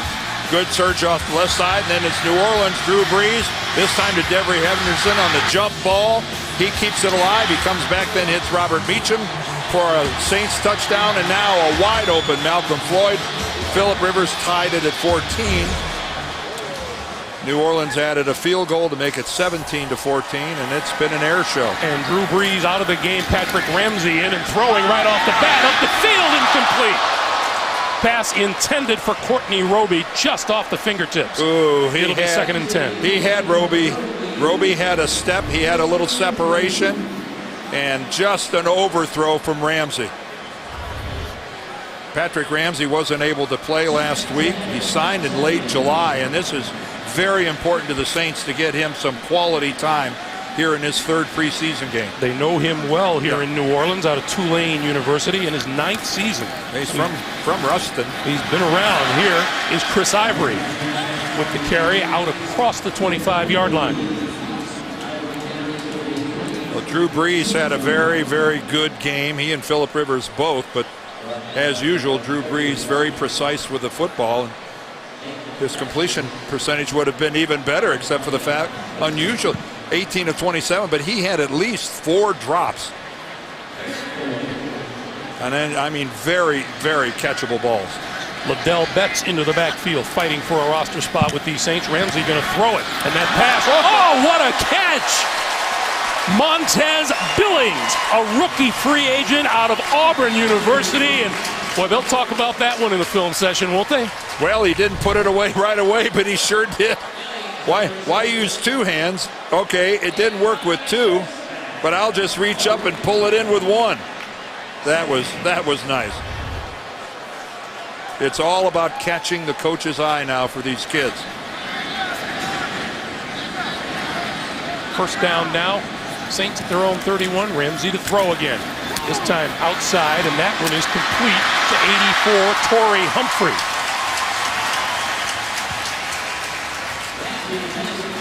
This is a look at Ramsey, former Jet, former Redskin, former Denver Bronco, and Dan, you and I were talking about him between breaks. Can throw the football through a brick wall. Has a strong right arm. He really has. He's 31 years old. Tennessee and Detroit, another couple stops. On first down, give it to Ivory again.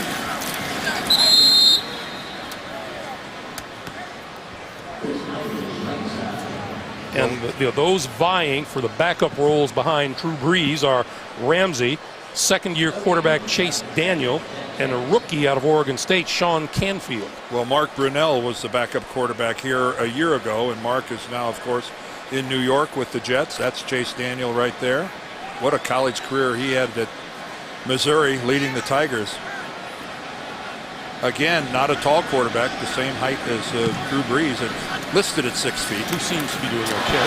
Pass over the middle is complete, and out across midfield and into San Diego territory is Adrian Arrington. Boy, did Ramsey get whacked from behind. We've got an injured Charger over there, but take a look at the blitz coming off the corner. Oliver just untouched as he levels Ramsey. Arrington is a guy who's really fighting for a roster spot.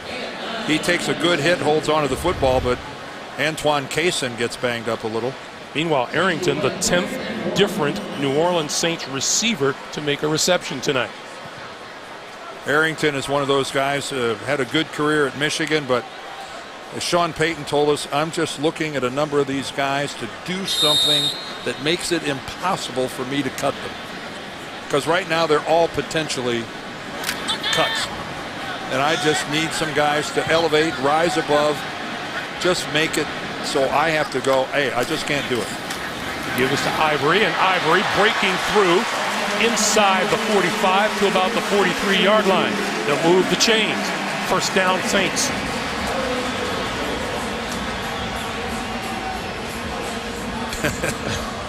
The players love Norv.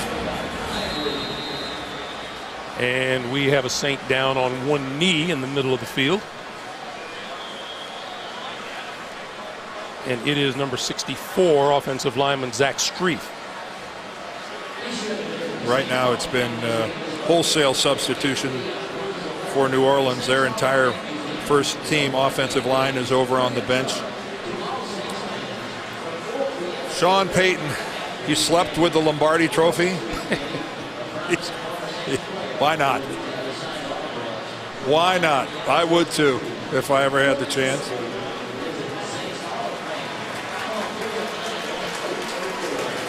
So Zach Streif at 6'7", 320 pounds, going to gingerly walk off the field. That is a big guy. It's the worst part about playing the offensive line. It's always someone else who ends up on your legs. You know, it's not like you hurt yourself trying to make a move on somebody. And if you live and work in the city of New Orleans, you're going to eat well. Oh no, this would have been very dangerous. On first down. Ramsey, throw it. Batted down, incomplete, inside the 30-yard line. Batted down by Nathan Vasher, intended for Courtney Roby. Well, Vasher comes in as a free agent from Chicago.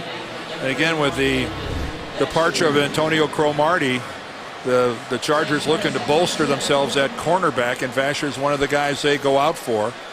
They also signed Donald Strickland, who spent last year with the Jets.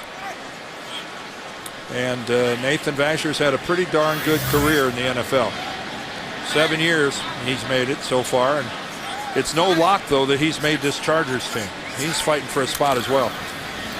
Here's Ivory trying to turn the right side, not going to be able to do it. Antoine Applewhite with the stop. And you know, with the departure of Antonio Cromartie and talking with Norv Turner, it was pretty cut and dried as to why. Well, this is a playoff game last year against the Jets. Watch Cromartie here on the left come in and do nothing as Sean Green runs right past him on his way for a touchdown. That's an embarrassment, and that play sealed his fate in San Diego. You know, and then he runs all the way down to the end zone and does that in the end zone.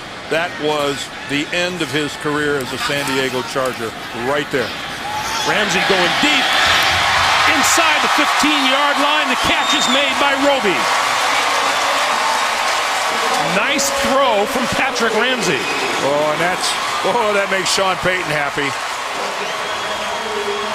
That really makes him happy. He was really disappointed that Ramsey couldn't play last week. Chase Daniel played and played really, really well. And some quality time for Ramsey is very important, and that was an excellent throw. Chris Ivory inside the 10 before he's pushed back. Let's go back to that grab by Roby.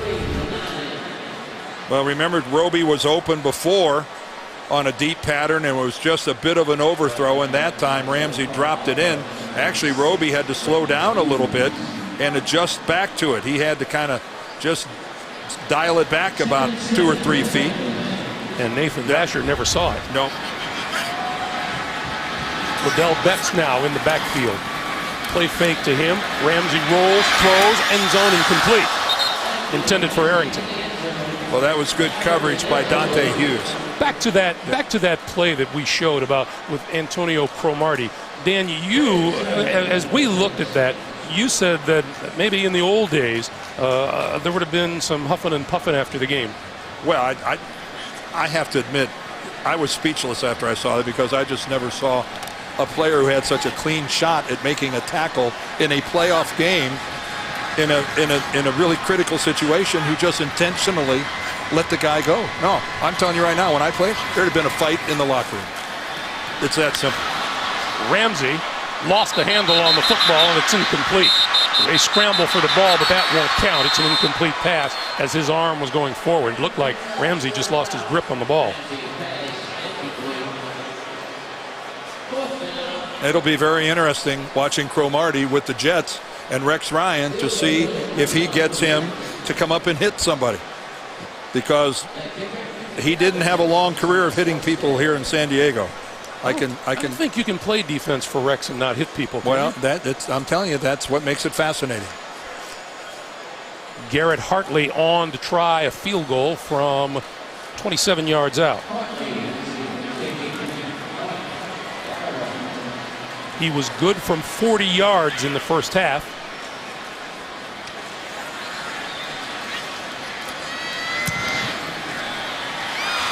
And that one is also good. 50 seconds remaining here in the third quarter, and the Saints stretch their lead to 6 now. It's 20-14. And a reminder, September the 12th, the NFL on CBS kicks off the season. Many of you will see the Bengals battle the Patriots. Dan and I will be in Houston, where the Texans will play host to the Colts. Check your local listings. It all begins with JB, Dan, Coach, Shannon, and Boomer on the season premiere of the NFL Today. It's wonderful to be here in the booth. Preseason football, but that opening day, that gets it going. That's when the blood gets pumping. We're looking forward to that.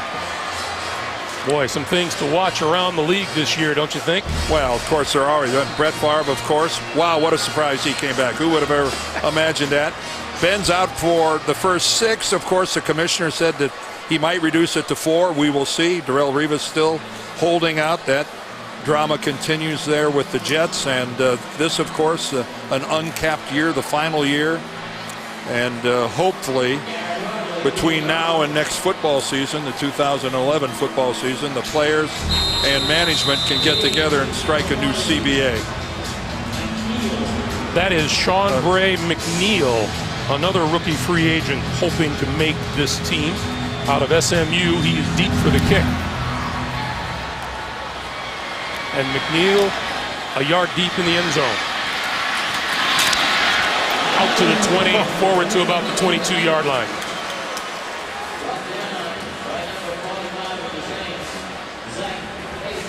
And onto the field, the quarterback, the Chargers, 11-year veteran Billy Volek out of Fresno State. Well, there is no real competition for the backup quarterback in San Diego. It is Billy Volek, and he is the guy, and he has been a very accomplished backup over the years, and every time he's got an opportunity to play, and a lot of times with Tennessee he played really well. Oh, and look at that pass over the middle out across the 35 to the 37 to Buster Davis. There's Phillip Rivers' numbers on the night. 16 for 27, 167 yards and a touchdown. The undisputed leader of this San Diego team. Yeah, I don't think Phillip's happy with that 10 yards per completion there with only the 16 out of 27. I think he would have preferred a little higher, and of course he preferred to be perfect, but all in all, not a bad performance. He had an 82-yard drive, a 76-yard drive within the first 4 possessions. Volek going deep down the sideline. It is intercepted. Picked off by Usama Young. And it's going to be whistled down back inside the 20-yard line.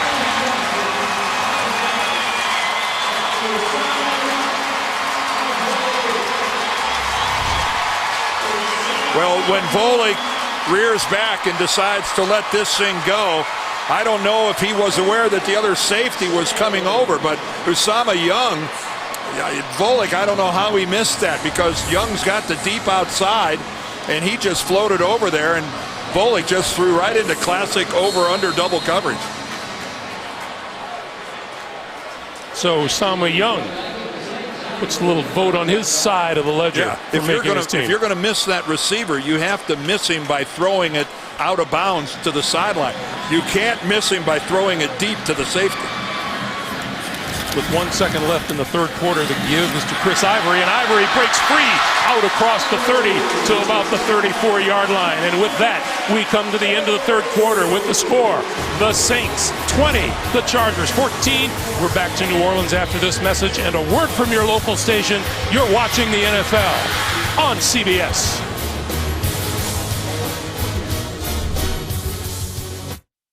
Quarter. and the Saints. Ramsey fakes the pitch, rolls, looks, and gets rid of it. Picked off but out of bounds. It'll be 2nd and 10. Into the game now on the offensive line for the Saints is that man, number 71, their number 2 draft pick, Charles Brown out of USC. Well, Sean Payton is really high on this guy. Now, take a look at what he weighs. In this day and age, there's an offensive lineman where his weight starts with a 2. Now, that doesn't happen.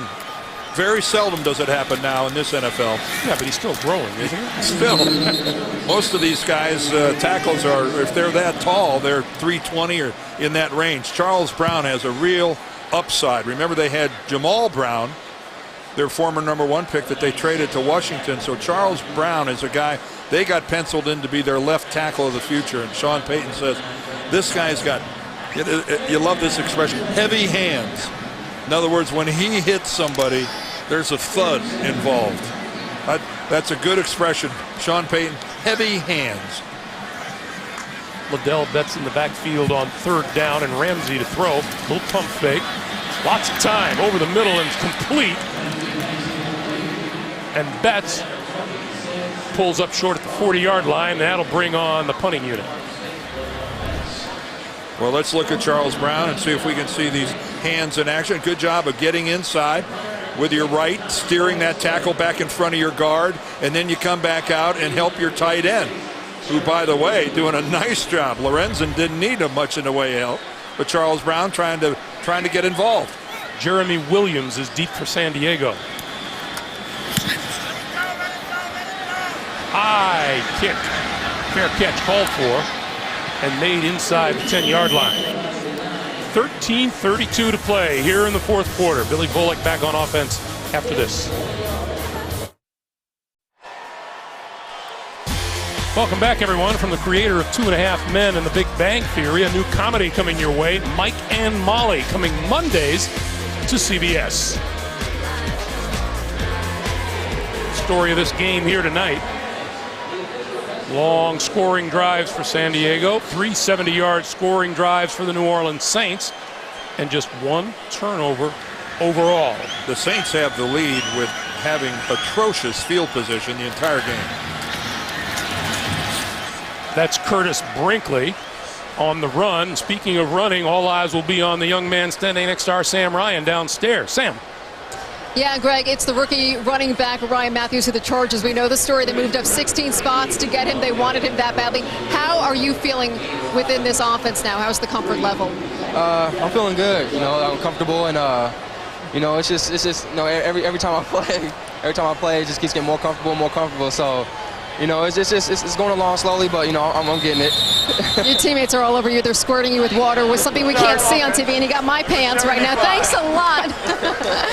So what's the biggest difference, the biggest adjustment for you coming from college to the NFL? Just the speed. You got to be able to play fast mentally and physically. But you can't overthink too much stuff, and you just got to play. You just got to play ball, and that's the thing I got to get used to. College, I got used to it, pretty fast, and here it's taking me a little bit more time, but. I think I'll be used to it by the time we get to Kansas City. Now, you come in here and you replace a legend. You're not here to replace LT. You're here to be Ryan Matthews. And, oh, by the way, number 21 was your idol growing up. Does that put any added pressure on you? It doesn't. He set a lot of good building blocks for me to start off my career. And, I'm in a great place and with a great environment, with my teammates. And, hopefully I can do the same things he did. He did a lot of great things, and hopefully I can follow in his footsteps. So as the rookie, your teammates like to pick on you a little bit. You were holding your own here as you were taking a bath. We were getting drenched together over here.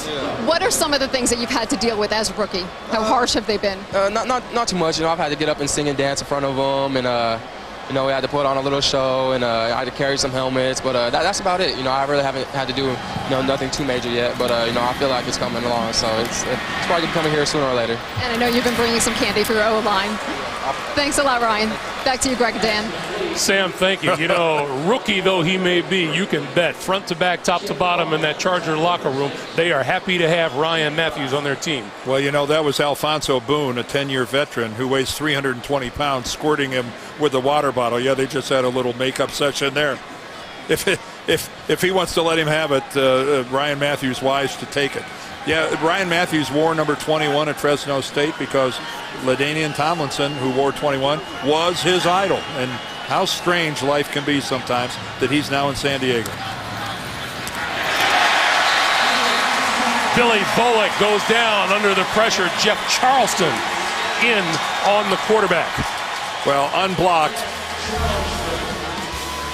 There you go. There he is in high school wearing 21. There he is at Fresno State. And Ryan not shy in saying that was all because of LT. I watched him play every game. You know, some guys, you know, it's not talent. You're just born with a great smile. And Ryan Matthews is one of those people. I was going to ask you, does he look like he has aged at all from his high school picture? No. He's just, am I wrong? He's an instantly likable young man. Billy Bullock gets the snap. And the pass over the middle incomplete. Intended for Sheyi Ajiratutu. I've been waiting for him to do something all night. Why? Ajiratutu, he was open, but the ball was a little high. Norv Turner doing a little coaching up on the sideline. Adrian Arrington is deep. Then we mentioned this earlier, Arrington, a guy that needs to catch Sean Payton's eye, do something. He's had a good camp. From the 11. And back to about the 17-yard line. 10:29 to play here in the fourth quarter. Fourth quarter, French quarter. Is there a connection there? The NFL on CBS is sponsored by McDonald's. I'm loving it. Travelers. And by Lincoln Financial, helping you face your future with confidence. Say hello, future, with Lincoln Financial.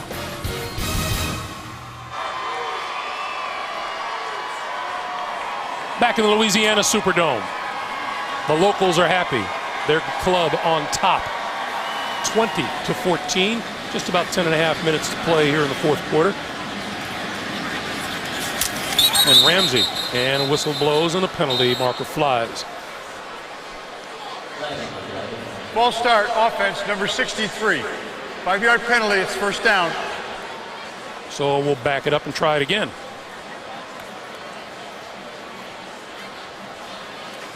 If only the Saints had a number 63.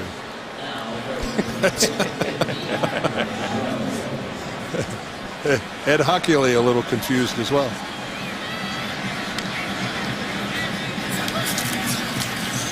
Give this to Chris Ivory, and Ivory going straight ahead. Told you these San Diego Chargers have won the AFC West 4 straight times and 5 times in the last 6 years. Well, not only have they won the division, they just totally dominated. Now that's bad news for Denver with Elvis Dumervil being out. Charlie Weiss, Romeo Crennel back together in Kansas City as coordinators for Todd Haley. By the offense, number 11.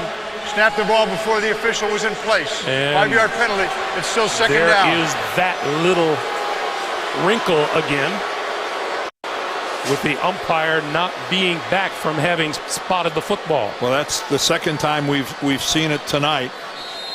It's a total change now with the umpire. We've documented he's changed position now. He's on the offensive side of the ball, back deep like the referee. And you can't snap the ball. You see the umpire clear there on the left. He's all the way back in the end zone. This is Ivory. And Ivory across the 15 to about the 17 or 18-yard line. There is going to have to be some tweaking of this system, and there's going to have to be some adjustment by the quarterbacks of this league in having to hold it. They're going to not be able to snap it when they want to snap it until they get the clearance that the umpire is back in position. And there's going to be a frustration level for the Peyton Mannings, Phillip Rivers, and Drew Breeses of the world until they get it figured out.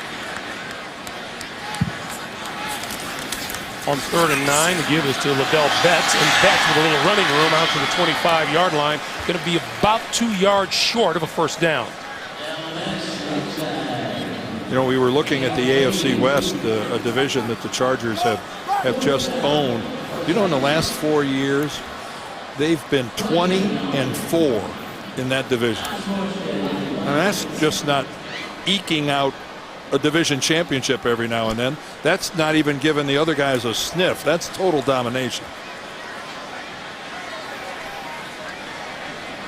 Jeremy Williams deep for the kick. Chargers open against the Kansas City Chiefs. Here's Williams from the 26, corralled almost immediately by Montez Billings, who's made a big play on offense and now one on defense.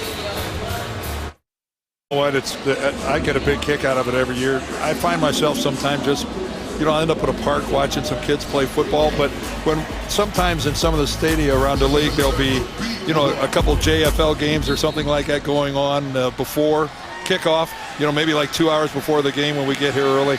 God, it's fun to watch those little guys run around. Curtis Brinkley is in the backfield with Billy Volek. 8.5 minutes to play here in the fourth quarter. New Orleans with a 20-14 lead, and Volek's pass is tipped at the line of scrimmage and falls incomplete. We talked about everything that this city has been through. Hurricane Katrina, and then along comes the oil spill, and right. I think you and I are here to say that things are pretty good here in New Orleans, including the food. Yes, and when you go out here, the people want you to pass a message along that, look, our seafood here is fine. The oysters, the shrimp, whatever, the red, I don't care what you're looking for, it's here. And the oil spill is no longer a factor here in New Orleans. We had a little of all of that the other night. Yes, we did. We went to Drago's and knocked them dead. That's and again, though, it's serious business here because the hospitality industry is a big deal in this entire region, and then they really want you to know that if you're thinking about coming to New Orleans, the oil spill is a non-factor when it comes to sitting down at the table and eating, which we did. Quite well, I might add. 3rd and 4. Volek throws outside, and that was a short first down, dropped by Chris Wilson. That's the second time tonight he's dropped the ball. Yeah, he hasn't helped himself there. The Chargers signed Randy McMichael, a veteran tight end who's gotten it done in a number of stops around here in this NFL, and Wilson keeps that up, and he's going to be seeing McMichael in the rearview mirror. There's Randy McMichael. Adrian Arrington is deep for New Orleans at his own 20-yard line. Should be able to return this one from the 24. Arrington just not. And back to the 20.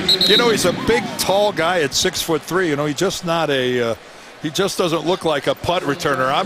I'm not sure Peyton's expecting him to do a whole lot. Sam Ryan's down on the sidelines. What's the name of this guy you got down there, Sam? Oh, he's got a name called Antonio Gates. I think we all know who he is.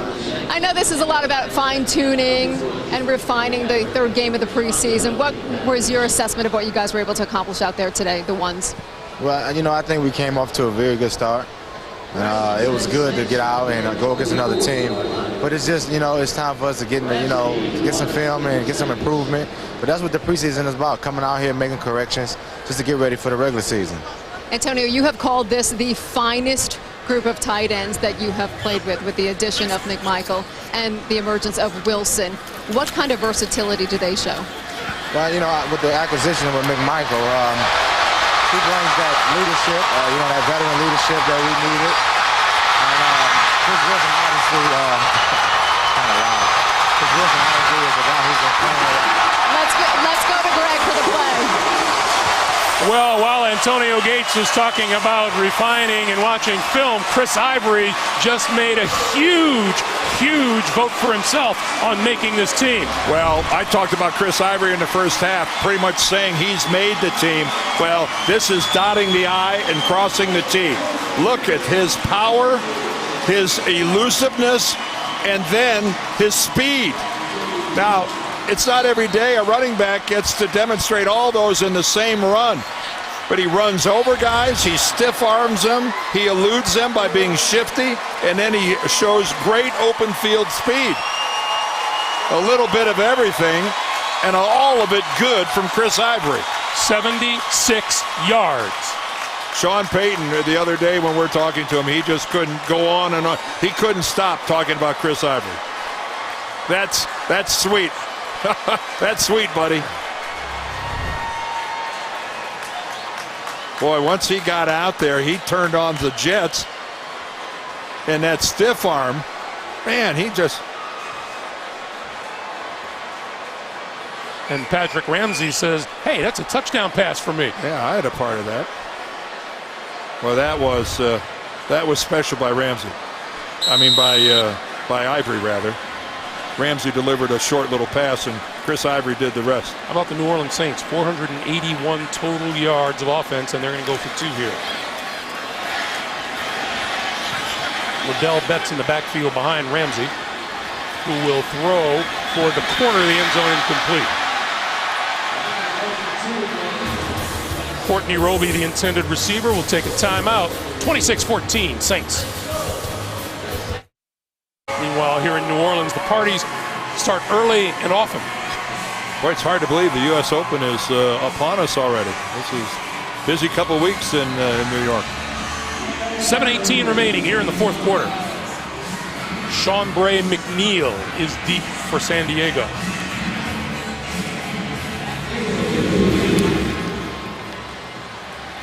This is McNeil at the 5. Big hole.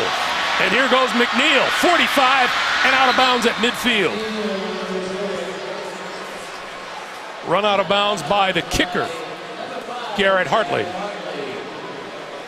Well, Norv's teams have developed a pattern, and it is not good starting out. Look at that, a 5-6 record in September, but look how they close the deal.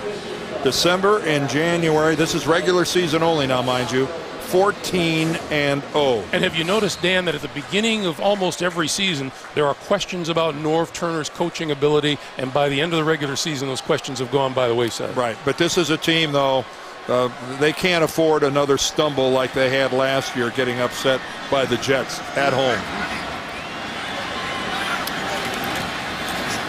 Bullock, play fake, throws, incomplete on the sideline. Josh Reed, the 9-year veteran out of nearby LSU. Well, Reed had an 8-year career in Buffalo, and even though he ended up with that ball on the ground, he was out of bounds when he caught it. You got to try to snare it the first time.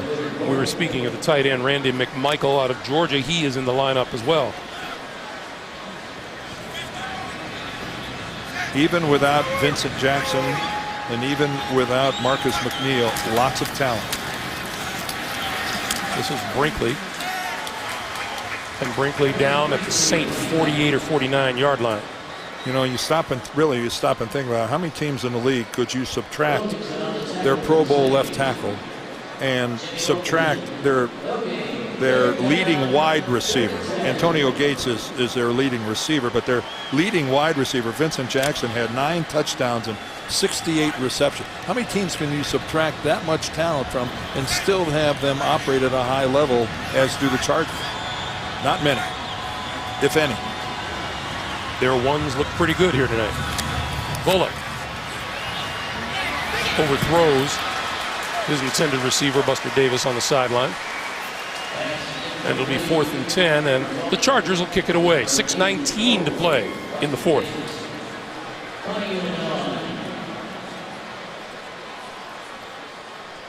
There's Phillip Rivers. His hair is just actually growing out. He really had a major buzz cut to start training camp, and I'm telling you, he has become such a leader. Arrington going to call for the fair catch and make it at about the 13-yard line. Well, penalty marker is down. And let's see what the call is. Well, yellow flag lying at about the 30-yard line.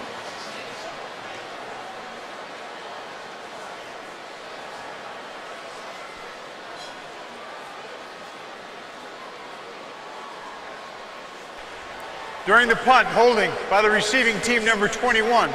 A penalty will be enforced half the distance to the goal from the end of the punt New Orleans keeps the ball, first down. Second time that's happened to the Saints, and it'll back them up. Meanwhile, in the AFC East, a lot of people will be watching the Buffalo Bills with a new head man in charge, Chan Gailey, Dan. Well, and it's not a real talented football team in Western New York. They're really looking at an uphill struggle. Brandon Marshall ends up down in Miami. That is a big help.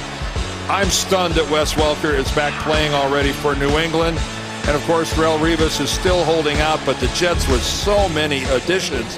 But they are struggling to score points here in the preseason. Again, only scoring 11 in that loss to the Redskins tonight. But that is a division that, used to belong solely to the Patriots, no longer. Ramsey going to throw it, and it's going to be picked off at about the 28-yard line by Nathan Vasher. So Ramsey underthrew that pass on the far side of the field, and Nathan Vasher was there. Well, I'm sure when that ball's about halfway there, Nathan Vasher just can't believe it. That ball just fluttered out of the hands of Patrick Ramsey, and Vasher just, he never took his eyes off the quarterback. Right about now, he's got to be going, you kidding me? That doesn't get any easier than that. I don't know if the ball slipped out of Ramsey's hands or whatever, but that thing had very little spiral and a real floating duck out there to Nathan Vasher.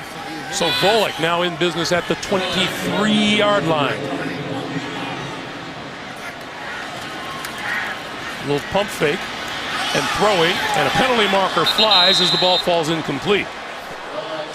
We got flags, we got hats, we got another late flag, we got everything going on. Shehi Ajura-Tutu, the intended receiver.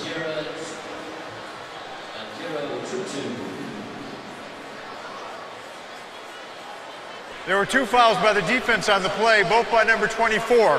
Illegal contact, that penalty is declined. Pass interference, that penalty is accepted, and the ball is placed at the spot of the foul, first and goal. What I wouldn't give to be able to hear Paul Lynn say Shehi Ajura-Tutu. Well, right now Greg Williams is saying Lee Torrance. How can you get 2 penalties on the same play? You get illegal contact and then you get interference. You have to work on that, don't you? I mean, that is fouling a guy all the way down the field.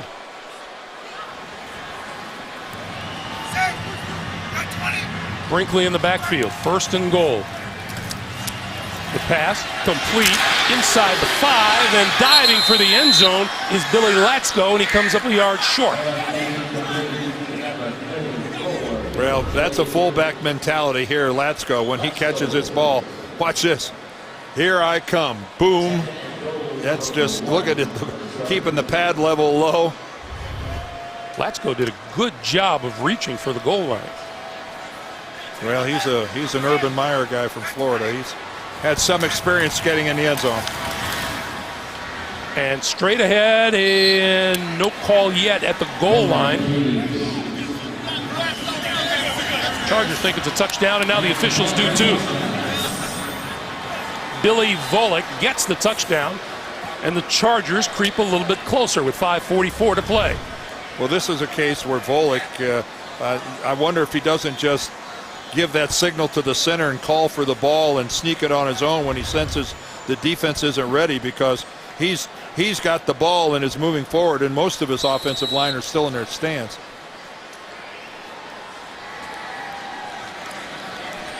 San Diego with their 3rd red zone touchdown of the night.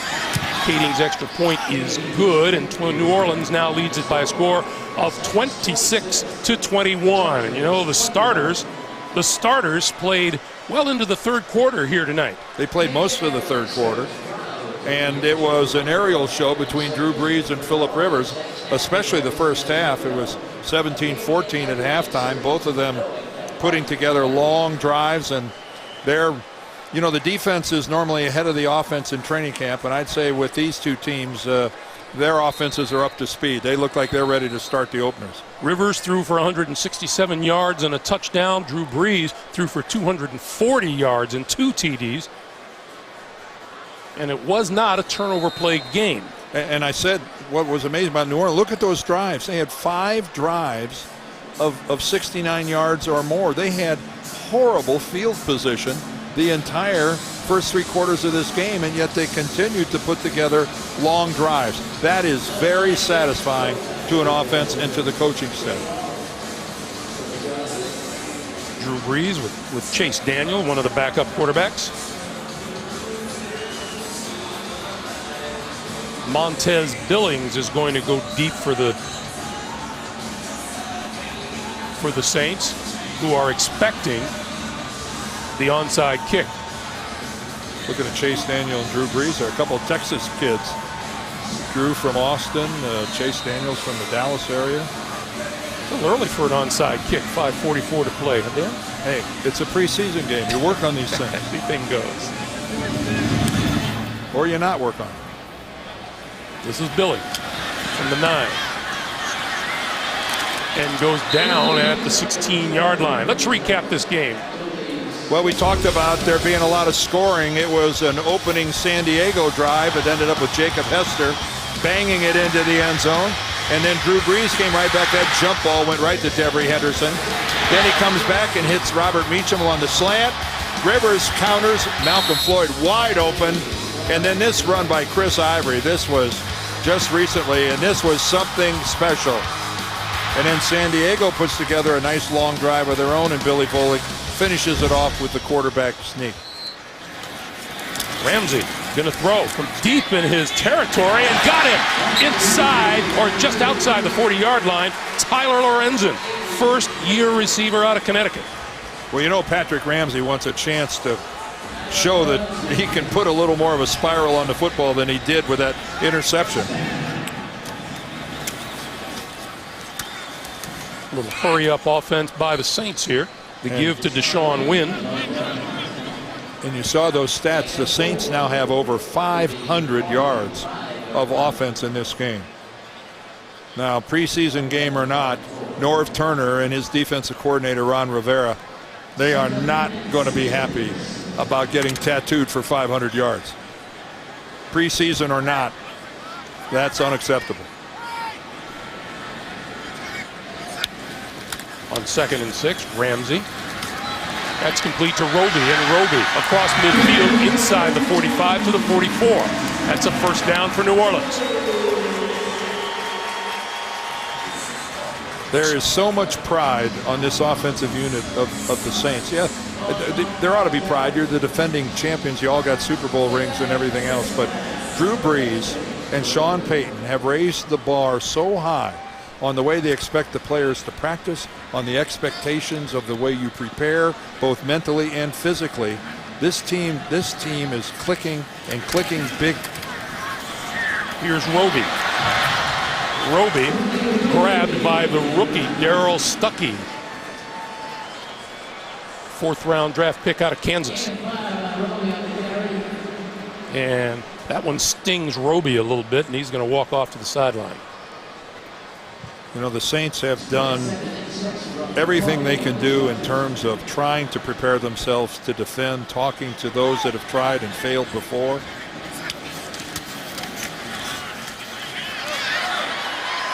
You know, Drew Brees said he wanted to talk to those who have succeeded as well as those who have failed, just to get their mindset right. Sean Payton told them, he gave them 10 reasons why they won't repeat, and then he gave them 10 reasons why they will. And a pretty good motivational thing, because it's human nature. Everybody tells you how good you are. You go to the grocery store. Oh, we love you guys. It's a tough thing to overcome. Ramsey throws, and that one is complete to Tyler Lorenzen, and Lorenzen inside the 25 to about the 24. Well, that's a heck of a start for the Saints, that Thursday night opener when they host the Vikings in a replay of the NFC Championship game. Then the 49ers, Falcons, Carolina. It's after that Minnesota game, it's a tough follow-up with their rival Atlanta. Start, offense, right guard, 5-yard penalty, it's 2nd down.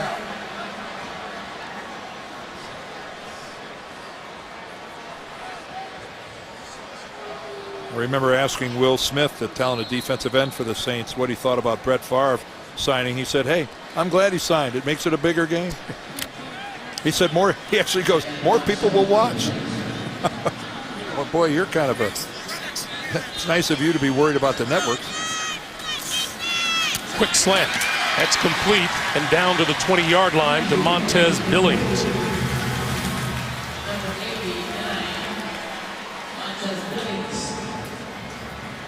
Billings, one of those guys, going to make Sean Payton look at him after this game.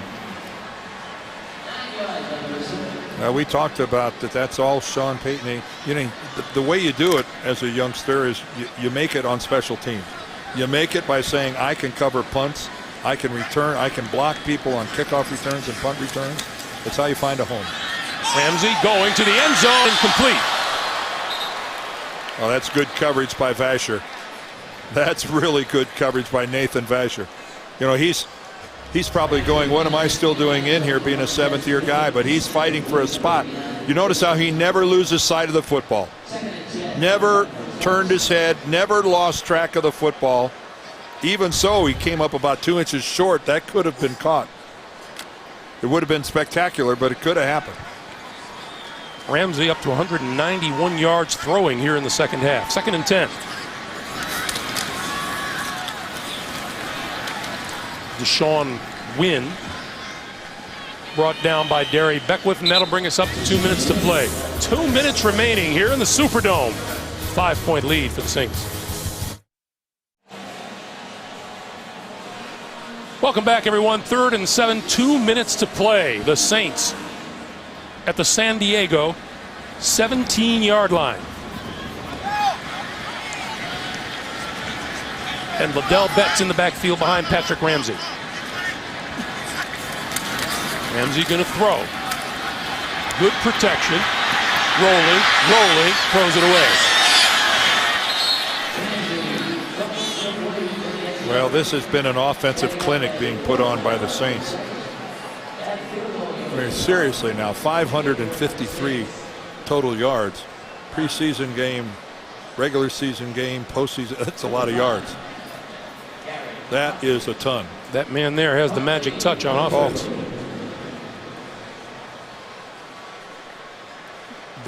They practically owned every offensive category a year ago. This one 35 yards out. Hartley has been good from 40, from 27, and this one is good too. Well, Garrett Hartley was also 3 for 3 in the. He had 3 40-plus yard field goals in the Super Bowl. Not to mention the kick that sent them to the Super Bowl when they beat Minnesota. So New Orleans up by a score of 29-21, a minute 47 to play. And a reminder, join us tomorrow on CBS Sports, 3 o'clock Eastern Time. And International Field competes in the 3rd round with the Barclays from Ridgewood Country Club in Paramus, New Jersey. The leaderboard looks like this. Jason Day with a 1-shot lead on Kevin Streelman and Vaughn Taylor. Phil Mickelson failed to make the cut. That is a shock. And Tiger Woods, a disappointing day today as he came in over par in his round today. Still, because of that great start yesterday, only 4 off the lead. So fascinating to see what he does tomorrow.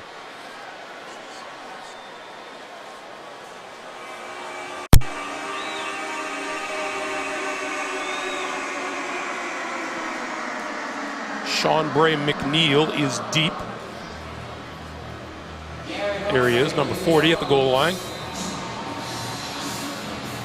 And a minute 47 on the clock. There's an look at the top there. All 6 of those scoring drives, long range drives. Here's McNeil from the 2 to the 15. And comes up short of the 20-yard line, courtesy of Deshaun Wynn. Well, I know San Diego was very disappointed last year when they opened up 2 and 3. If they open up with a losing record after 6 games of that opening, I'll be shocked and they'll be crushed. Even though 4 of their first 6 are on the road, the Kansas City game on a Monday night, I know Arrowhead is always tough to win, but still, that is not exactly loaded with playoff teams. Until they play New England, that is a soft open. Meanwhile, Volek back to work. got rid of it, almost intercepted by Reggie Jones, a second-year cornerback out of Portland State. Ooh, now it looks like we got a cramp. And that is Reggie Jones. Yeah, it looks like he's got a cramp in his calf. Nice break on the ball. Had a chance for an interception, and that's.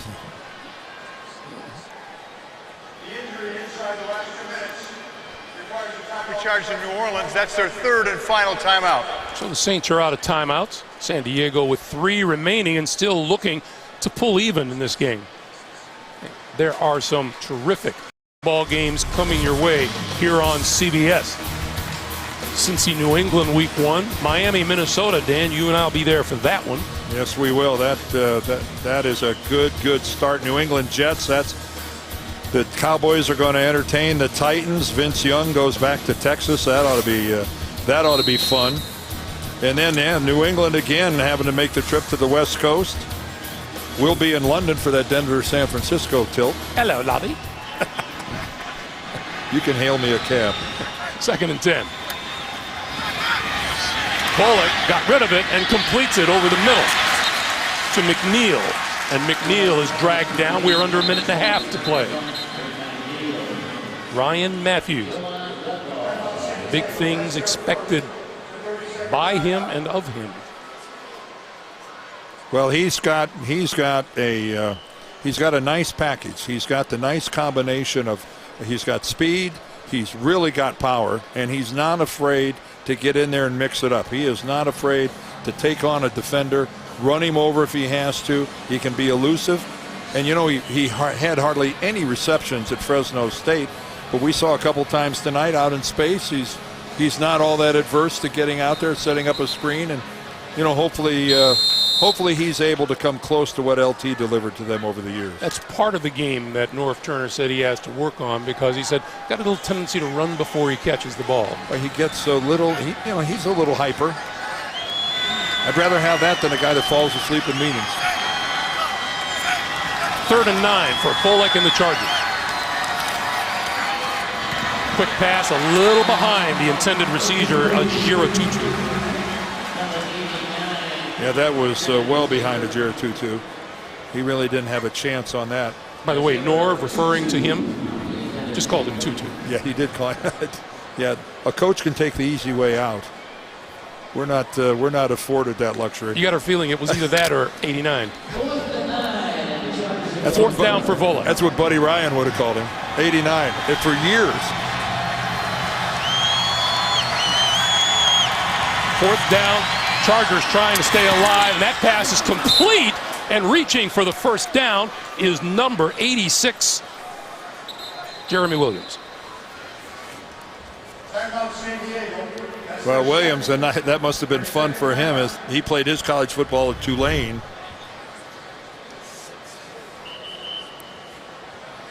Nice pass by Bullock. Really and nice job by Williams. A really nice catch with the hands working to the outside. And the Chargers used their 2nd timeout to stop the clock with 1:18.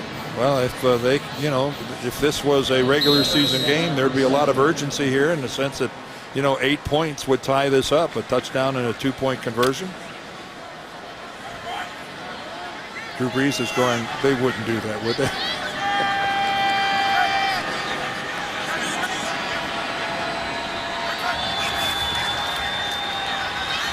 Bullock on the move and throws, and that's complete. McNeil. Well, when you're a player for the San Diego Chargers, this is serious business. This is, they're not thinking about, what happens if we go into overtime. That's what they want a chance to keep playing. Now the ball gets spotted quicker because the umpire takes his normal spot inside of 2 minutes, and there is a pass to the far side of the field, and it's out of bounds. Incomplete. Jeremy Williams did not come down inbounds. Boy, he really made a good effort at it. That ball was high, and he elevated and went up and got it. Bullock ended up on the ground. He took a pretty good hit. So it'll be 2nd and 10, 51 seconds to play. And we get a whistle. We're going to review the ruling on the field that the pass was incomplete. Automatic review from upstairs inside of 2 minutes. Again, this is not called for by the coach, the replay assistant upstairs. Right here, there's one. At first glance, it looks like the second one steps. Ooh, it's so close to being in bounds. And does he hold on to the ball after he hits the ground? Let's look at the feet, and then. Yeah, he did hold on to the ball. He held on to the ball. The question is, did the toe come down? Did the toe out of bounds? Does it touch the white of the sideline? Possession, that's in. Oh boy. If that looks, if I'm guessing, I'm saying that's in, but keep in mind the ruling on the sideline was that it was an incomplete pass, which means that the ruling was that he touched the sideline. Is that enough for Ed Hockley to overturn it? To overturn it. Is that conclusive enough to overturn? That good pass by Billy Volek. Oh, and a heck of an effort trying to get down.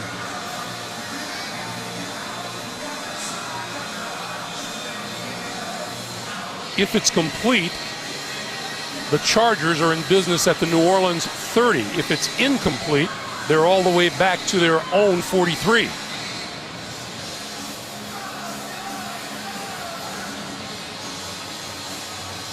So this would not be an insignificant game. No, it would not.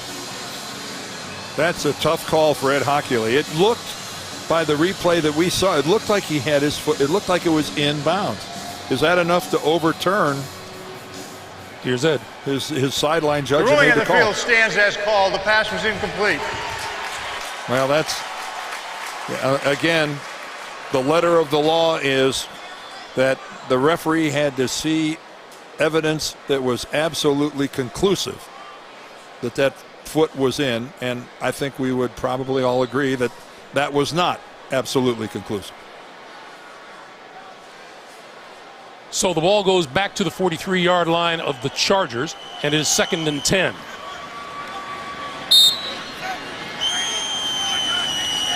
Umpire takes his familiar stance in the middle of the defense and almost gets run over by the retreating linebackers. Volek stepping up, throws over the middle and right through the hands of Sean Bray McNeil. 3rd and 10. Well, one of the few times that San Diego this entire game drops back into a shell coverage, and that is a classic look of trying to run with the ball before you've actually executed the catch. San Diego has blitzed the majority, New Orleans rather, has blitzed the majority of downs this evening. The vast majority. Now they've gone basic. Volek gonna run it, look for the sideline, reaching for the first down. Did he get there? Right at the first down marker. And stops the clock with 40 seconds to play. First down. A good hustle by Billy Volek. He's not a kid anymore. That was pretty good burst for the old guy headed to the sideline. Volek, Ryan Matthews, Ojira Tutu, all hailing from Fresno State.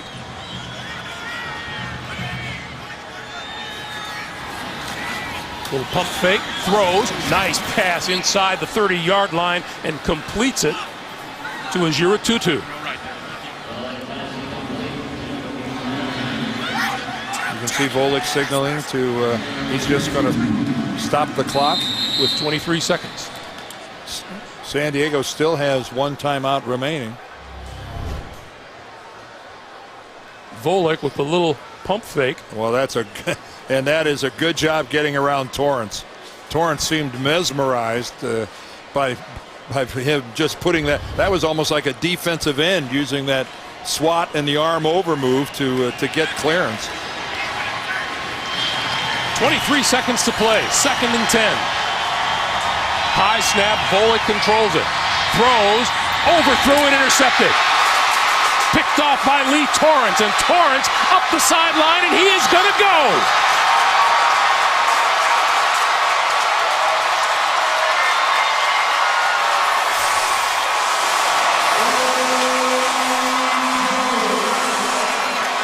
Well, Lee Torrance, after having a tough drive the previous time, remember he got flagged for both an illegal contact and an interference on the same play.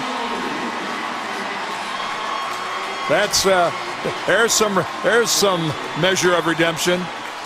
87 yards. Well, that was just Billy Volek trying to make something happen under duress. Really served that up for Torrance. It really wasn't a lot of work on Torrance's part. It came right to him. Hartley's kick is good, and the Saints extend their lead to 36-21.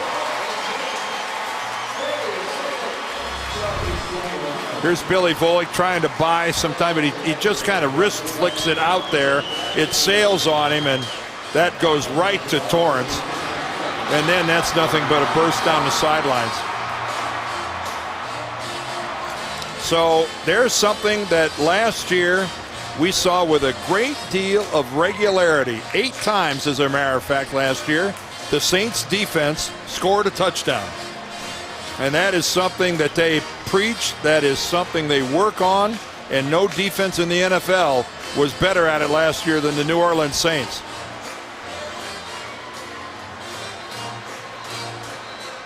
Well, you throw a pass that bad, that's almost, you got to expect something like that. But again, this is a Saints team that takes such pride in their defensive ability to score. I told you 8 altogether, 5 of them were interceptions. Number 2 in the league in takeaways for the season. Yeah, they had 39 takeaways, and Greg Williams says, look, don't call them turnovers in front of me. Turnover implies that they handed it to us. We call them takeaways because we took them. It wasn't a handout, we took them. And that's an awful lot of extra chances you're giving a guy like Drew Brees on offense.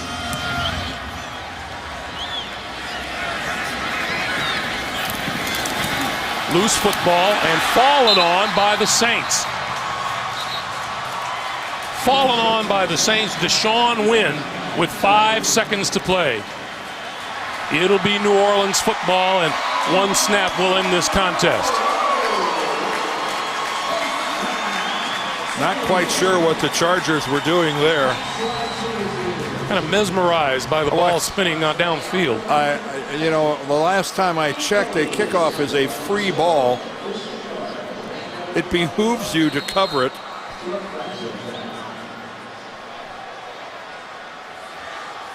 So Patrick Ramsey will take the snap, and the Saints will go to 2-1 on the preseason, while the Chargers fall to 1-2. When the ones were in there, they were potent on both sides, but there is your final. New Orleans 36 and San Diego 21. Coming up next here on CBS, your late local news, except on the West Coast. We hope you've enjoyed it. We certainly did. For Dan Deerdorf and Sam Ryan, I'm Greg Gumbel saying so long from the Superdome in New Orleans. The Saints win it, and you've been watching the NFL on CBS.